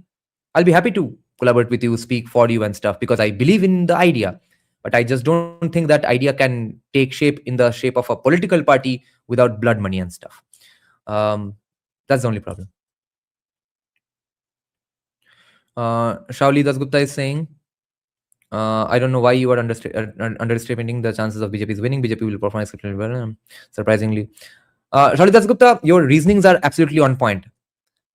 The reason I'm underestimating is because magical injustice happens in West Bengal. Someone at the end does something, and those forces are still at play. 2002 Modi mode activated in this election. What the? It will take at least 50 years. Shibpur is going to BJP. Shibpur is Rudranil, right? Yeah, he should win. Yeah, he is doing good. Okay, Kunal will win because Belegata has lots of Muslim votes. Maybe I did think Kunal would win, but Joy, just yesterday, a friend who's very skeptic of BJP's chances ended up saying that Kunal is going to lose drastically and landslide. So I don't know.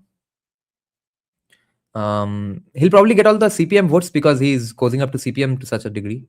But other than that, I don't know. I'm not very aware of the Belegata area actually. That's why.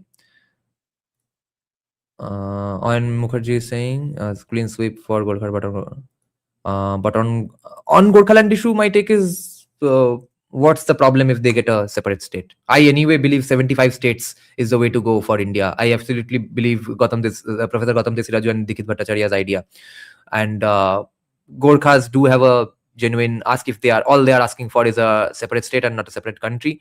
And if we could break away so many separate states on the basis of language and culture, why not just another one? Especially for a people who are one of the bravest and patriotic communities in the country. In Kalimpong, the biggest celebration is not Christmas, Durga Puja, it's Independence Day. Independence Day is celebrated like the biggest festival in Darjeeling, Kalimpong. And every family has a guy in Indian Army there. तो क्या उखाड़ लेंगे उसको waste Bengal पे जोर के रख के भाई? Here to learn is saying not the Mamta I grew up with. Yeah.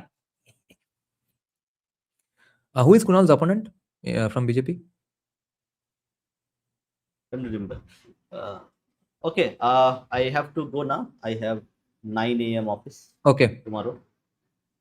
Okay, So okay. see you everybody. Yeah, And see you tomorrow. Yes. yeah, tomorrow I have a live stream at 8:30. We'll be doing analysis of phase 2. AM or PM? No, PM.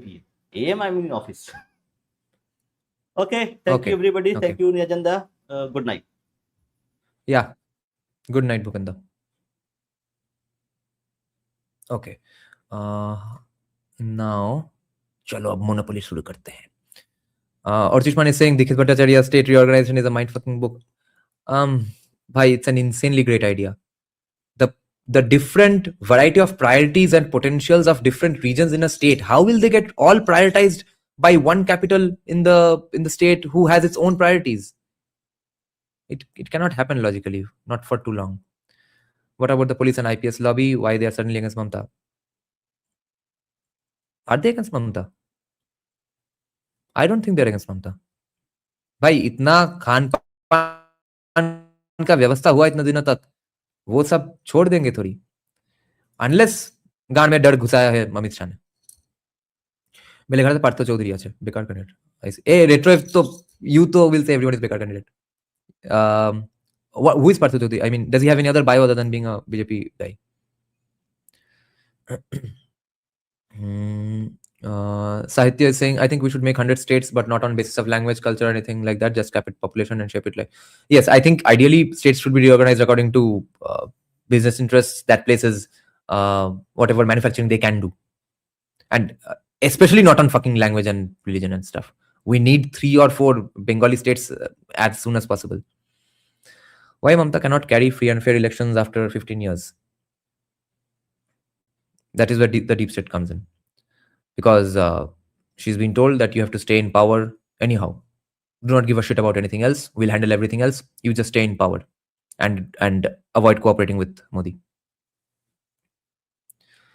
As much as I don't like to see Maharashtra broken up, smaller states make more sense. Yeah. Think, why would 4 Marathi states be a problem for Marathi culture? There would be so much inter-language competition that it would be great for that regionalist culture, or even that regionalist idea, or even that region and culture, that language itself. Competition always leads to good things. Imagine 3/4 states trying to prove how great they are and they are the real Bengalis and stuff. And those 3 states come out of West Bengal itself. This region called West Bengal progresses like this immediately then. So I don't see what's the problem with the kids' idea. Nafreen Begum throughout her campaign said, Salam. Geography must be a criteria for new states. Geography that leads to a specific kind of industry, in that case, geography, yes. Marathis will never agree with this. Yes, even Bengali will not agree with this, but based on what logic? What do you think about Baranagar? Yeah, I think Shazul Ghosh is winning.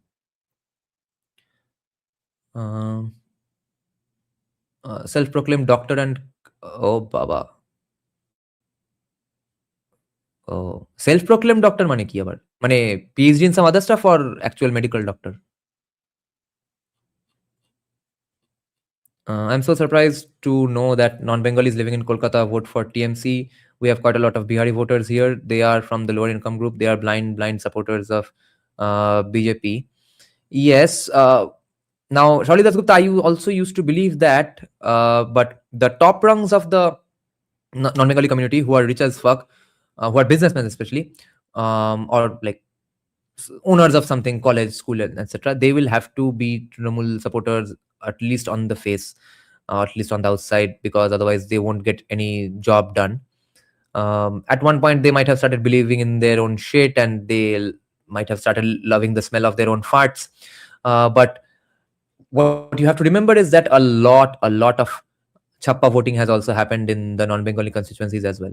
So this election is the first time we will find out what do non-Bengalis actually want in West Bengal. One state, one language, one state. Self-proclaimed medical doctor who doesn't practice and probably is a compounder. Oh, maba.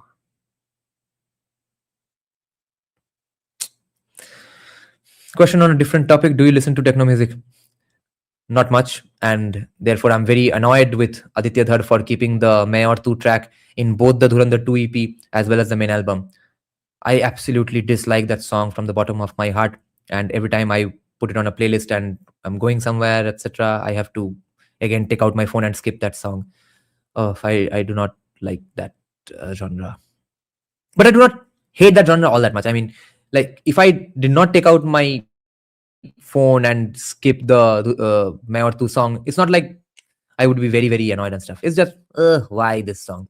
But there are some genres I genuinely dislike for some reason. I don't know, Latin American music especially, and pure folk in its purest form. I dislike every folk of every region in the entire world except Irish folk, i.e. Celtic music. That's the only folk I like in its purest form. Otherwise, if you fuse folk with any other genre, then I like it. But Latin American music, I absolutely dislike. Have you listened to Ridviz? He's a rapper, right? I think I listened to one song of his because of my lawyer. দাদা Sanjit সানলের by elections এর through আসার কত chance আছে? I don't think anymore, because I heard from some unconfirmed sources that it was going to happen. Like, he probably was going to become the candidate and stuff.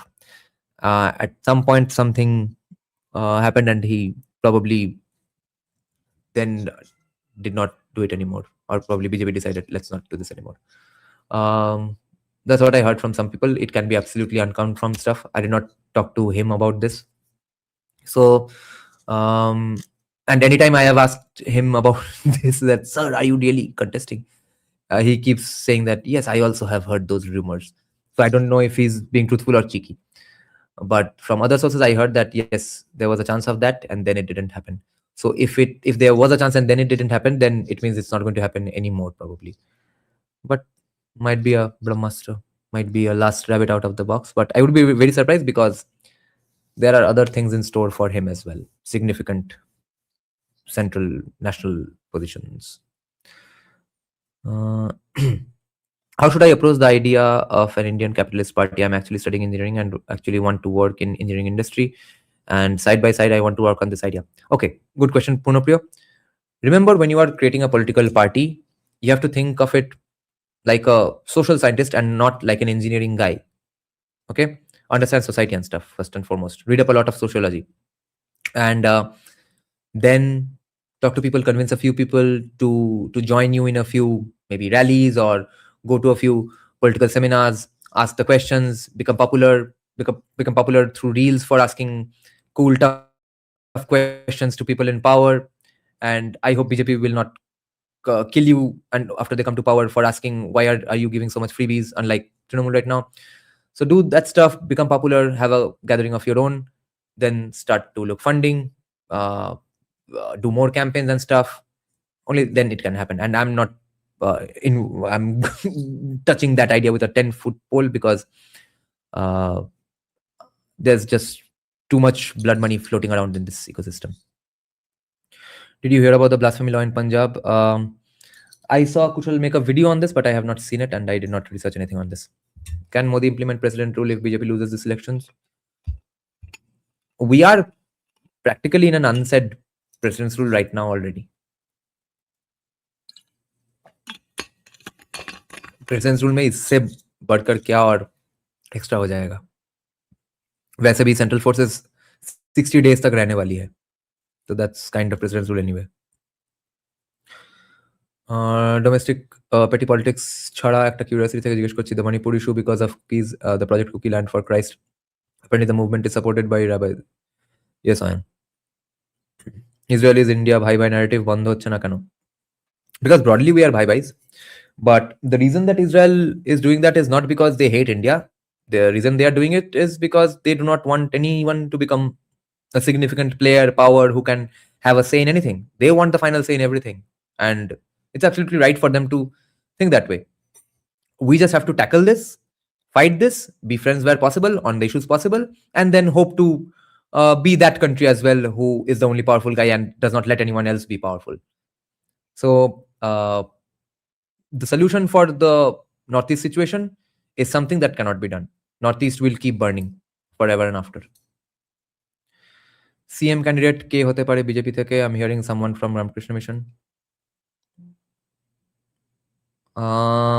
No, I think Shubhendu, 95% chance. If not Shubhendu, then some surprise candidate like Rekha Patru or Abhaya's mom, and Shubhendu is deputy CM. I'm neither a believer nor a Bengali, but I'm praying for BJP. Any alternate idea or advice you might want to give so that we can make people actually understand that capitalism is not bad for them, and it will. The only other idea I know is what I'm doing myself. I'm speaking about it through YouTube. Kolkata girls are saying rabid stuff on Facebook about BJP. Yeah. And they will keep saying it. Their voices will get louder after BJP comes to power. But at that point, we will have to simply point out to them that, yes, it's great you are criticizing power, you are questioning power and stuff. But remember that you are being able to do this against BJP. Your intellectual ancestors were able to do this against Buddhadev Bhattacharya. Your intellectual ancestors were not able to fuck with Mamta. They were not able to fuck with Jyoti Basu. So be fucking grateful for the position of being able to ask questions to BJP or having asked questions to Buddhadev Bhattacharya. Ask questions, be rabid. But remember that you are allowed to be rabid. You are being allowed to be rabid. The other two were not allowing anybody to be rabid. Just remember that. That's all I ask of them. That's the one thing I'm sure about.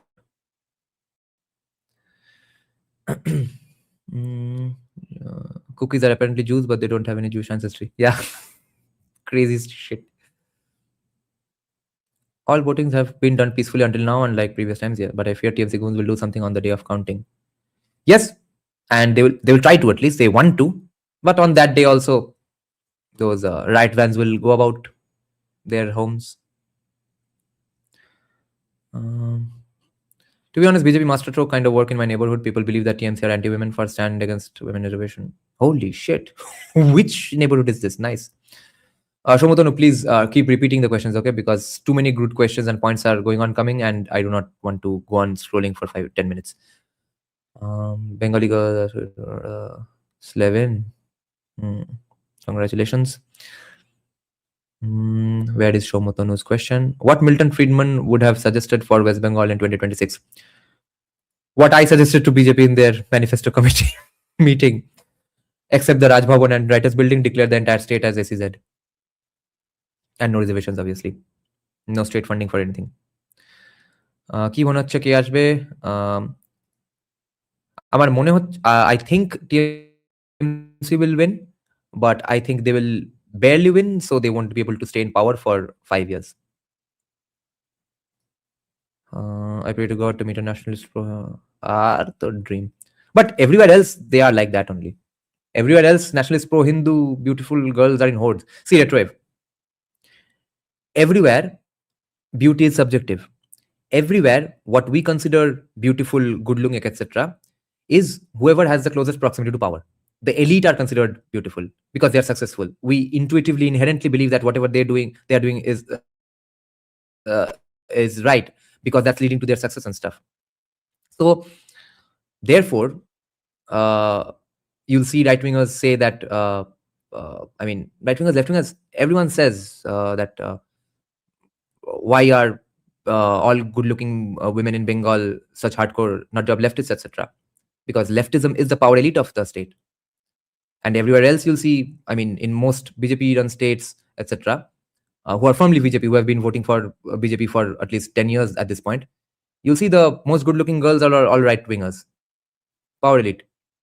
And again, you'll go to Tamil Nadu, Kerala, वहां पे फिर देखोगे कि the anti BJP girls are the most good looking according to your eyes, because that's how flawed the human brain is. What could be the future plans for Siliguri? Oh my god, Siliguri is going to become Kolkata in 2 years.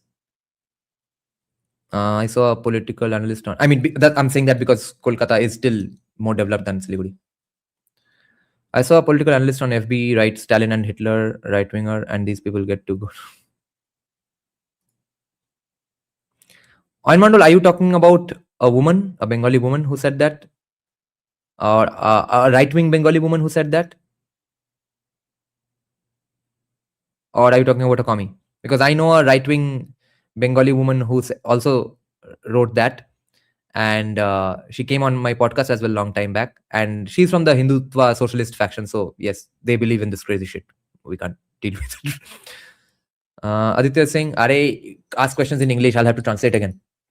দাদা, আমাদের দক্ষিণপন্থী বুদ্ধিজীবীর সংখ্যা বাড়াতে হবে অর্থশাস্ত্রের দিক দিয়ে, এছাড়া বাংলার অর্থনৈতিক ভবিষ্যৎ বামপন্থী ভাবধারাতেই পন্থী রয়ে যাবে। Absolutely. No, upper portion for Metis, lower portion is for cookies. I don't agree with dividing Manipur. It will be unfair to Metis who are stuck in the valley without access to the hills. Bardhaman. Future plans for Bardhaman, huge development in the agricultural sector. If that percolates and trickles down in other ways of development, then yes. Because first of all, for agriculture, for great infra, storage, etc., for that you'll need much better roads than they are right now. Doesn't Modi know for... I would like to not answer that question for a different reason. If you get my hint from a different answer 2 hours back. Do you think if BJP comes to power, then Dev will join BJP and finally get his master? Yes. Yes. বর্ধমানের সবাই জমি বেচে কলকাতা চলে। Of course there will be BJP, yeah. Any plans for Durgapur, Asansol, Kharagpur? I don't exactly know what further can be done other than like better roads and better flyovers and stuff. Are Bengali baddies voting for BJP? No. Power elite is leftist. Abhishek is saying, sleep bro, got a vote early. I have not slept properly in about a month now, and in the last 1 week, the only job I was able to execute was finish a mix for a band, finish another mix for an NRI Bengali vocalist.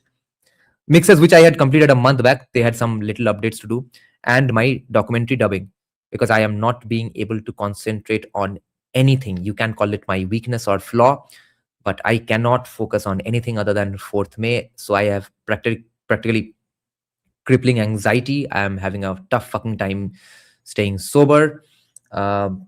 Only when I'm not sober, I'm able to think of something else, because I am not being able to enjoy any movie, Netflix, anything, or a great philosophy lecture video from Unsolicited Advice or Alex O'Connor, because the only thing that's going on in my mind is what's going to happen to my, not me directly, because I don't have fear of physical harm and stuff, but what will happen to me if a lot of legal battles come up, and how much my parents are going to be in shambles and in economic shambles because of that. That's the only thing I'm bothered about, and I can't be bothered about anything else. And it's been a very, very hard time concentrating on music, because I am working on a new song with Krishanu already. One of our viewers, I think DS, had recommended do a Kali Kirtan song, and Krishanu really liked that idea and has come up with a phenomenal Kali Kirtan composition, and with his own melody and lyrics. So we have started work on that. Finger Kanda in Bhabanipur, you're hearing something is cooking. Yes. Either Shuvendu was making a fuss about that because he wants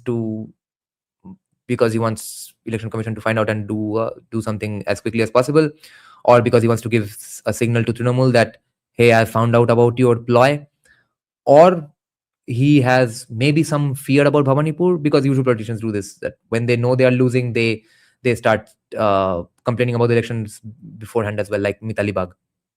But I personally do not believe Shuvendu will lose, but I'm not getting the logic behind Finger Kando fully. So I have these 3 options in mind. কি মনে হয় ফিউচারে আরো বেশি free voice যারা economic POV থেকে ক্যাপিটালিজমে বিশ্বাসী তারা বেশি মিডিয়াতে অ্যাপিয়ার হওয়ার সুযোগ পাবে?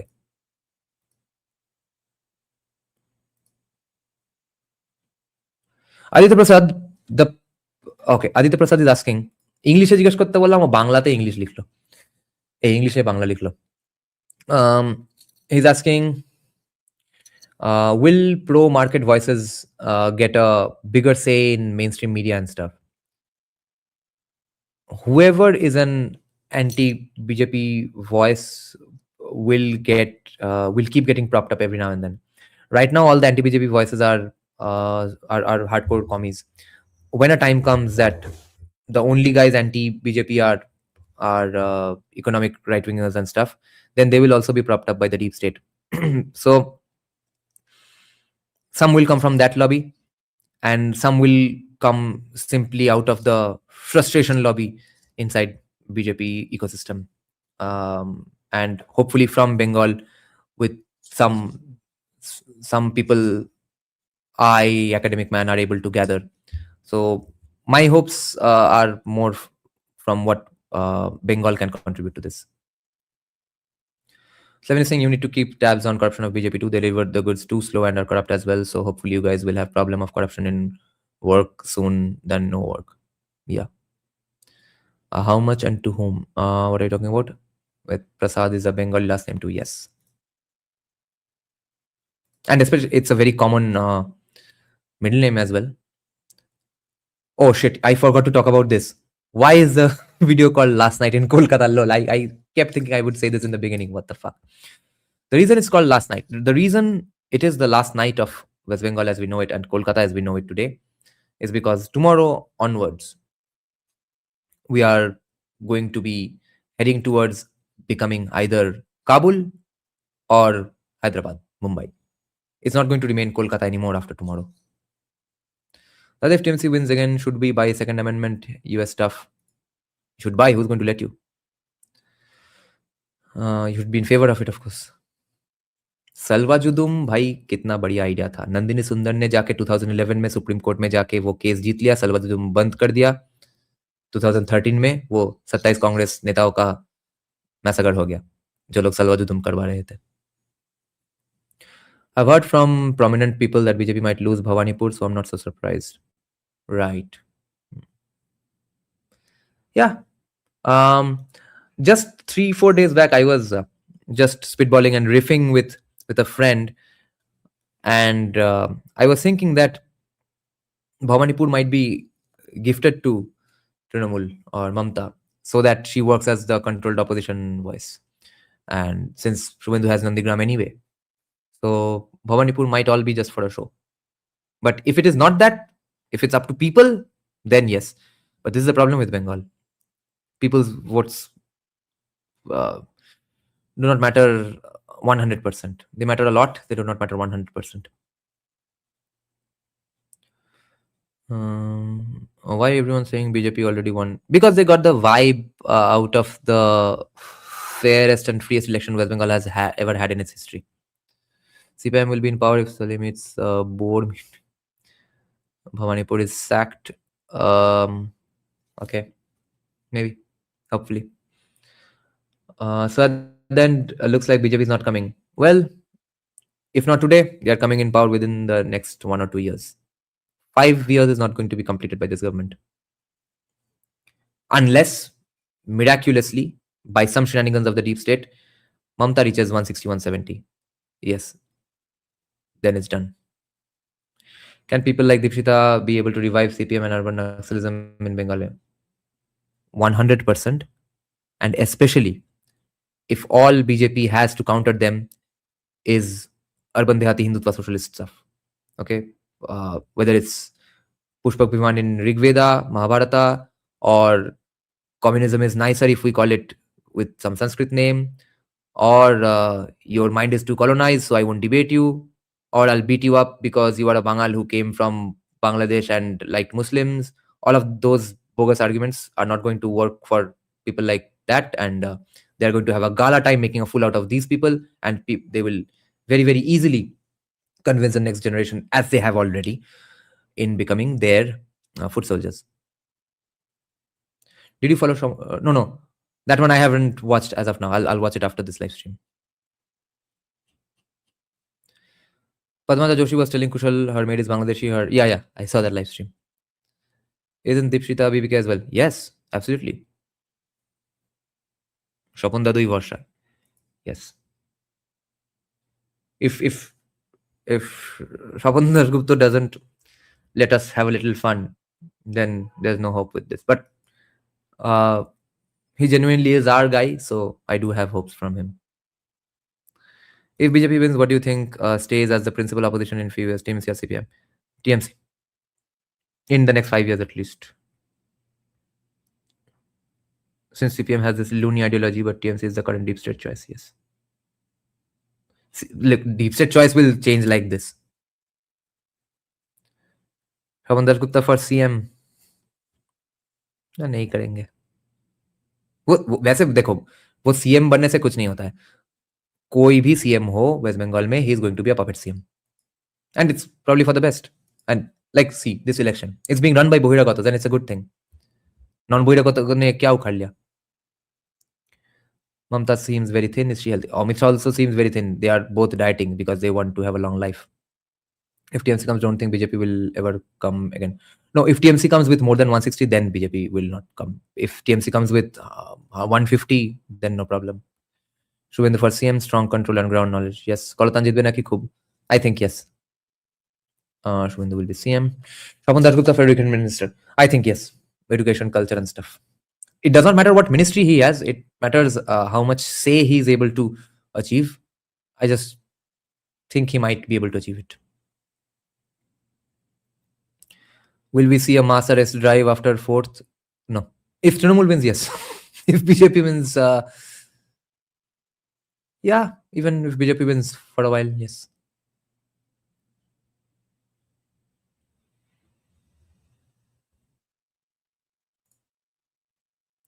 Your Memari video reminds me of my childhood when I first visited Fulbari. Oh. State will be run by Amit Shah. Amit Shah is not risking anything anymore with Bengal. If Bhaji Pao come to power, CM will be Shamik. No. 2 month bekar bhata pelam, 6ta beer per month khilam. Is there any possibility to stop deep state from influencing the election? No. If that was possible, they would not be deep state. They would be shit state or stupid state, idiot state. They are deep in the background. So you don't even know who to counter, who to do shenanigans with, who to fuck with, who to destroy. Isn't political power the only thing separating TMC from CPM? Absolutely, yes. I don't see how both will be accommodated future in. Yes. See, CPM has ideological basis for existence, and they might also become the deep state choice. But TMC, even if they do not have an ideological magnetism, they are the deep state choice, and simply for that reason, they will exist. Will BJP start caste politics in Bengal or someone else? That will probably depend on the breakdown of the demographics which vote for them. Okay, if they see that majority of the reason for them coming to power was SC/STs, then yes, and especially 2031 onwards, if they see again that they are going to have tough times in winning and stuff, then yes, full on caste politics again. Is there any possibility to stop? No. I can't think anybody else other than Shubhendu because he's actually has a mass appeal now. Yes. Is there any dark times? Yes, of course. Astrological reasons. Wait. Holy shit. Shaik is giving astrological reasons. Let's see. What did he say? What was Shaik's prediction? Dark times ahead. Oh yeah. I have promised sweets to the friends of mine if BJP. Pawan Dadu is too civilized to be honest for Bengal. 5 years will not be completed by either party. Holy God, if BJP comes to power and doesn't stay in power for 5 years, then it's very shitty. Will we see reporting of the eternal Bengali problems exponentially by left after BJP wins? Be a little more specific if you can here to learn. Because I'm a little sleepy now and my mind is not fully working. Will we see reporting of the eternal Bengali problems? Which eternal Bengali problems? Like gastric and ulcer and stuff? Or like not getting central funds? Yeah, that will happen if Shubhendu is a CM and in 29 Rahul becomes a PM. or in 34. Also, with the current nature of BJP manifesto, all of this Anudan, how sharp will be the aggressive capitalism needed to quickly spring? Not at all. There's going to be no capitalism at all. Just a bunch of controlled investment, some infra development, some factory here and there. There's going to be no capitalism at all. There's just going to be effective socialism. What are your predictions? I believe TMC around 150 or 140, and they also buy up a bunch of BJP guys, or BJP is near about 100, 110. They also buy up stuff. But now who's going to buy up more people? That I have no predictions about. Because let's ultimately BJP has one extra weapon other than buying MLAs is EDCBI and stuff. Amit काका के होते हुए BJP जीतने के बाद West Bengal is highest in child marriage, caste exists, many gender issues, etc. will be blamed on BJP. Yes. Just like right now, everything that's happening in Odisha and Bihar and UP is the creation of BJP all of a sudden. Meanwhile, all the good things going on in BJP was the credit of Congress. So ye sab chutiapa cannot be countered by people who say you have a colonized mind, so fuck off. It has to be countered by us. I'm right now 70% successful in convincing my baddie to baddie FBF. FBF का मतलब क्या होता है? Friends benefits friends. I don't know. To vote for BJP. Feminist gulo overtime korche. Yes. The only hope for BJP I see is from commies. The commies are absolutely, I think, sure BJP is coming, because the only counter they are doing is for BJP. They are way more hopeful for BJP than I am. Some people say that if TMC loses, then TMC will become like AAP. Do you agree with this? What do you mean by becoming like AAP? Will West Bengal cities become as developed as San Francisco or Shanghai in my lifetime? If yes, then how long will it take?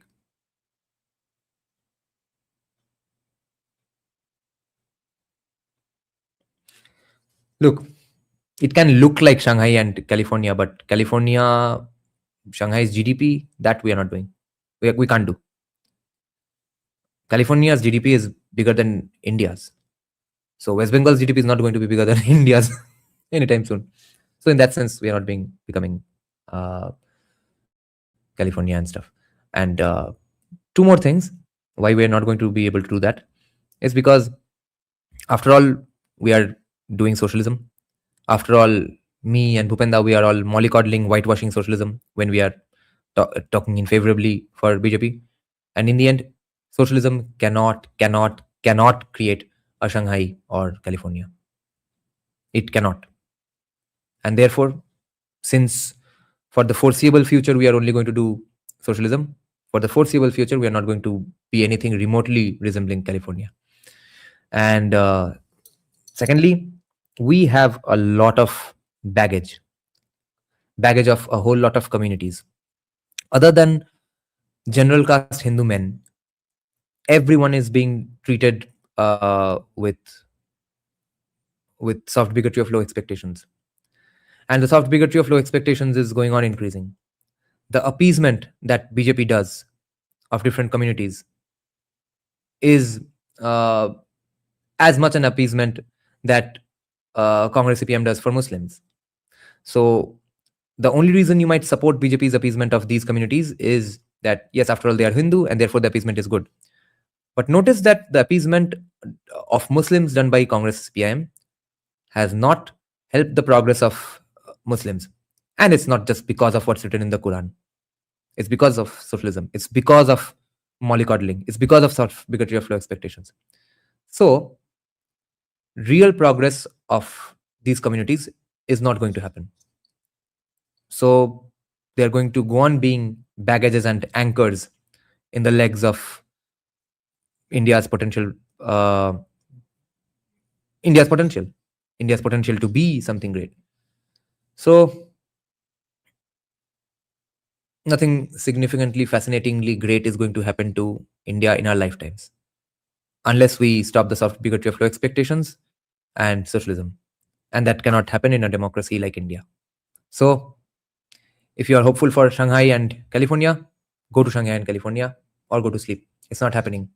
Make your peace with it and just work like a squirrel to contribute to whatever degree you can to drive the conversation, to nudge the conversation towards a more free market society which does not do soft bigotry of low expectations.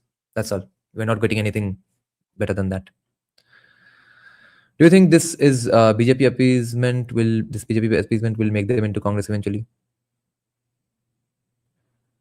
Ultimately, not fully Congress, because Congress has too much of deep state influence. BJP has a little less of a deep state influence, and right now they have pissed off the entire deep state already. So not fully, but yeah, mostly.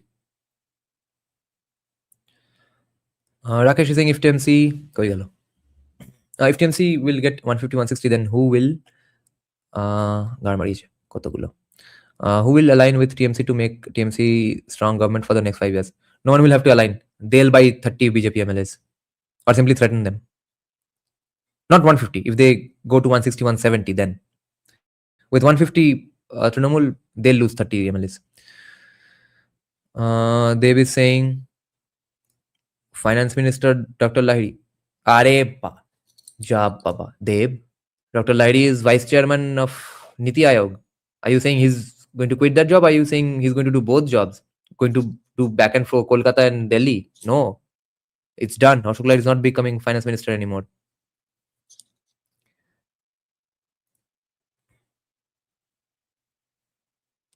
What is the general opinion of the common people of Bengal on delimitation? Nobody knows how to even spell delimitation.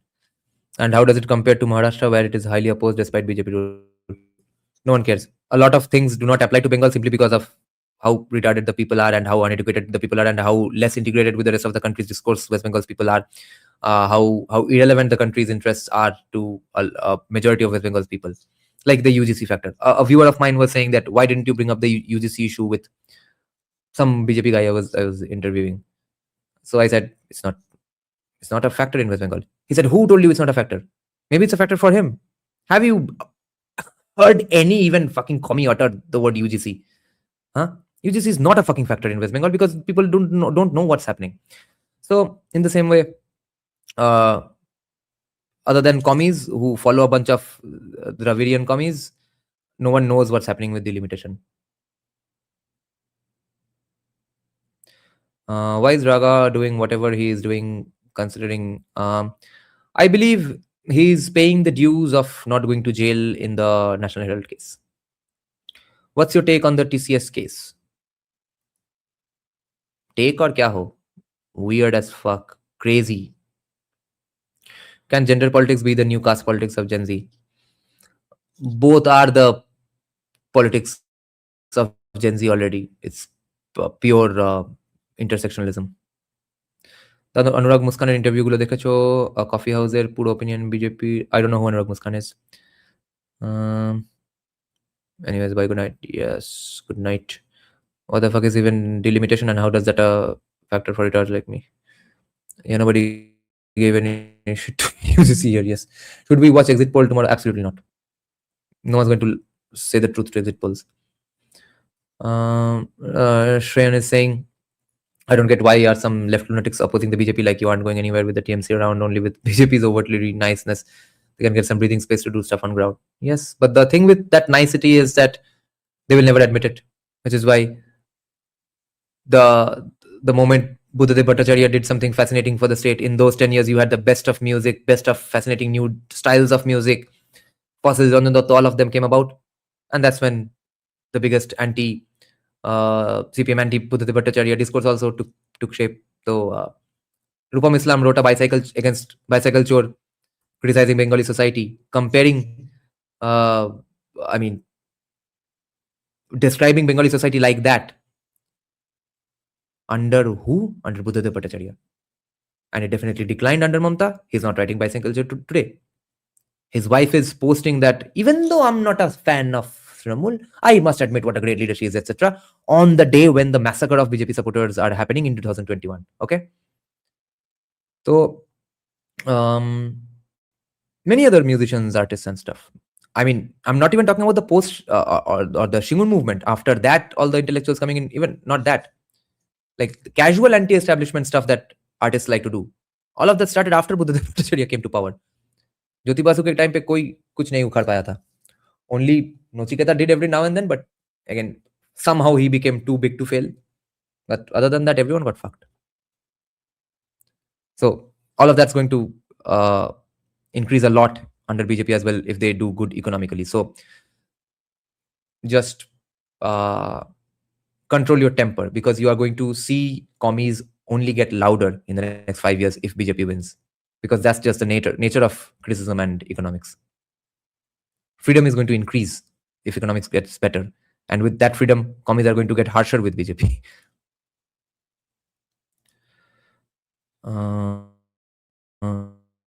Are there any good-looking girls in this election candidate?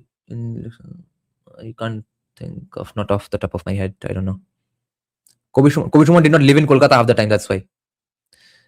These people think the crazy arts folk of JU live in Jadavpur and will vote for BRB, Bikash Ranjan. That part partially generates the wave. I work at JU. Tons of people have gone home in North to vote for BJP. If you are not supporting BJP and RSS, then you are leftist, left-wing, or clown. Which are you, CSK? I'm a right-winger, economically much farther right-winger than BJP, culturally a little further right-wing of BJP. And so I see BJP as a vehicle to further my personal cause, which I see as ideas which I think are good for my country. And I see BJP as the closest vehicle to those ideas. Very far from my ideas, but still closest. That's what BJP is to me. 60% are not disclosing their vote to exist polls. Yeah, obviously. Dada BJP le amader gogdar ki hobe. Either he'll be co-opted or his group will be co-opted. CSK, it's a IT cell tweet. Don't answer that. Oh, acha. What's your view on Ashish Dar? New view on? No, I have not seen. Are Bengal politics छोड़ के आशीष दर কালকে আমি vote দিয়ে বাড়ি ফিরতে পারবে তো? কালকে পারবে। 60 দিনের পর কি হবে তৃণমূল জিতলে সেটা ভাবো। I'm just waiting for these Bangla Pokhis abandoning Bangalitva when BJP proudly were. But still you are less right than me. Hey. Yes. I'm less right than, or at least on culture, than 90% of my viewers. I'm not further right wing culturally because I believe that it does not help. Even actual true right wing goals culturally do not happen just because you have very far right wing policies. Okay, so on whatever I'm saying about my stances are on policies purely, not outcomes. So on policies, what I believe will lead to nice things is just only a little right of BJP. Not culture, communal science and policy. I don't know why people consider Bangals as Bangladeshi. Who considers Bangals as Bangladeshi? Maybe some right-wingers who are pissed off with Bangals for being commies and stuff. Other than that, not really anybody, right? Controversial question. When the BJP comes in West Bengal, which side do you think will resonate more with Bengalis? The JSD kind or the Charvaka IIM kind, not being bipolar, but yeah, good question. I think both will...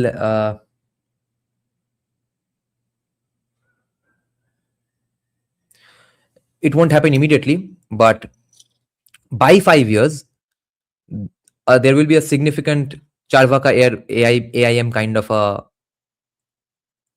lobby or base, okay?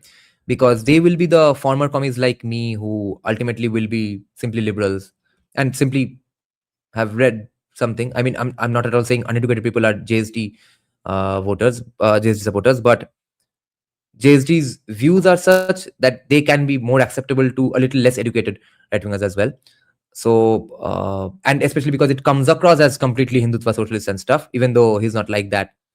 Like I was saying just in the morning in a comment section that I agree with Sai Deepak on most things, but for completely different reasons. So we arrive at the same destination and we take different routes. So initially, it's going to be complete Sai Deepakification of Bengal. And by the time a lot of today's commies finally get it, then we'll have some Kushal Mehra IIM type stuff. What measures are you taking for safety? I can't say that because never let the enemy know how you're preparing. CPM supporters in Bengal who voted for left to stay in power for 34 years, they don't know what is CPM. A lot of them, yes. Ajit Bharati আজকাল RSS কে বেশ হচ্ছে, হ্যাঁ বহুদিন ধরেই খুব মজা পাচ্ছি। Savarkarite movement. Savarkarite movement is not a movement, remember. Movement by definition should mean that it sustains for a while. Savarkarite movement was a Savarkar fan club, and I would like to be a part of that fan club myself, but objectively speaking, it was not a movement. Movement was RSS. Why is Raka doing everything when he's doing consular? I answered it a while back. I think it has something to do with him not going to jail for National Herald. I honestly feel the way things are, the BJP is getting so big with all the influx, it will split. It will split, forming both treasury and opposition like the Congress did at some point with. Hopefully, let's see. আমি তো অজিত ব্রোকে দেখছি আর মজা পাচ্ছি। 27 lakh under adjudication voters will be added to create the BJP government in West Bengal by. I don't see how. Just wanted to ask. I have not seen whole stream. What's your predictions for West Bengal elections? I think Trinamool will scrape through in the majority, and then maybe buy a few MLAs for now, but they won't make a significant headway, and therefore won't be in power for more than maybe 7-8 months. After that, BJP will buy up more MLAs and stuff, and then form government a few months later. I'll make sure it happens. I'll make sure AI does it for me. Okay then, guys, let's go to sleep now. Who are part of deep state? If I knew that, then I would be part of the deep state. Okay, yeah, I'm genuinely sleepy now. Chalo, let's see what happens tomorrow. See you guys. Today is the last night again. Remember, today is the last night of Kolkata as we know it. Tomorrow onwards, we'll be on our way to becoming either Kabul or Mumbai. Okay? Bye-bye, guys. Good night. See you. যদি সবাই ফিরে যায়, ওরে ওরে ও ভাগা সবাই ফিরে যায়, যদি গহন পথে যাওয়ার কালে কেউ ফিরে না যায়, তবে পথের কাটা তুই রক্ত মাখা চরণ তলে একলা দলরে, তুই রক্ত মাখা চরণ তলে একলা দলরে, যদি তোর ডাক শুনে কেউ না আসে, তবে একলা চলো রে।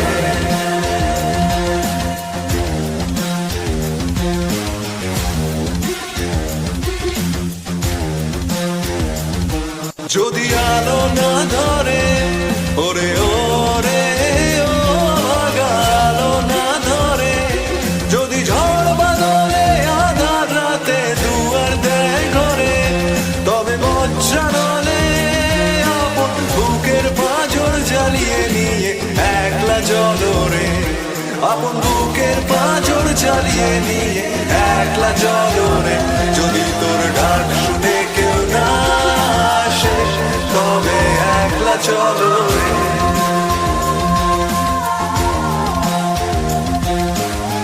একলা চলো, একলা চলো, একলা চলো, একলা চলো।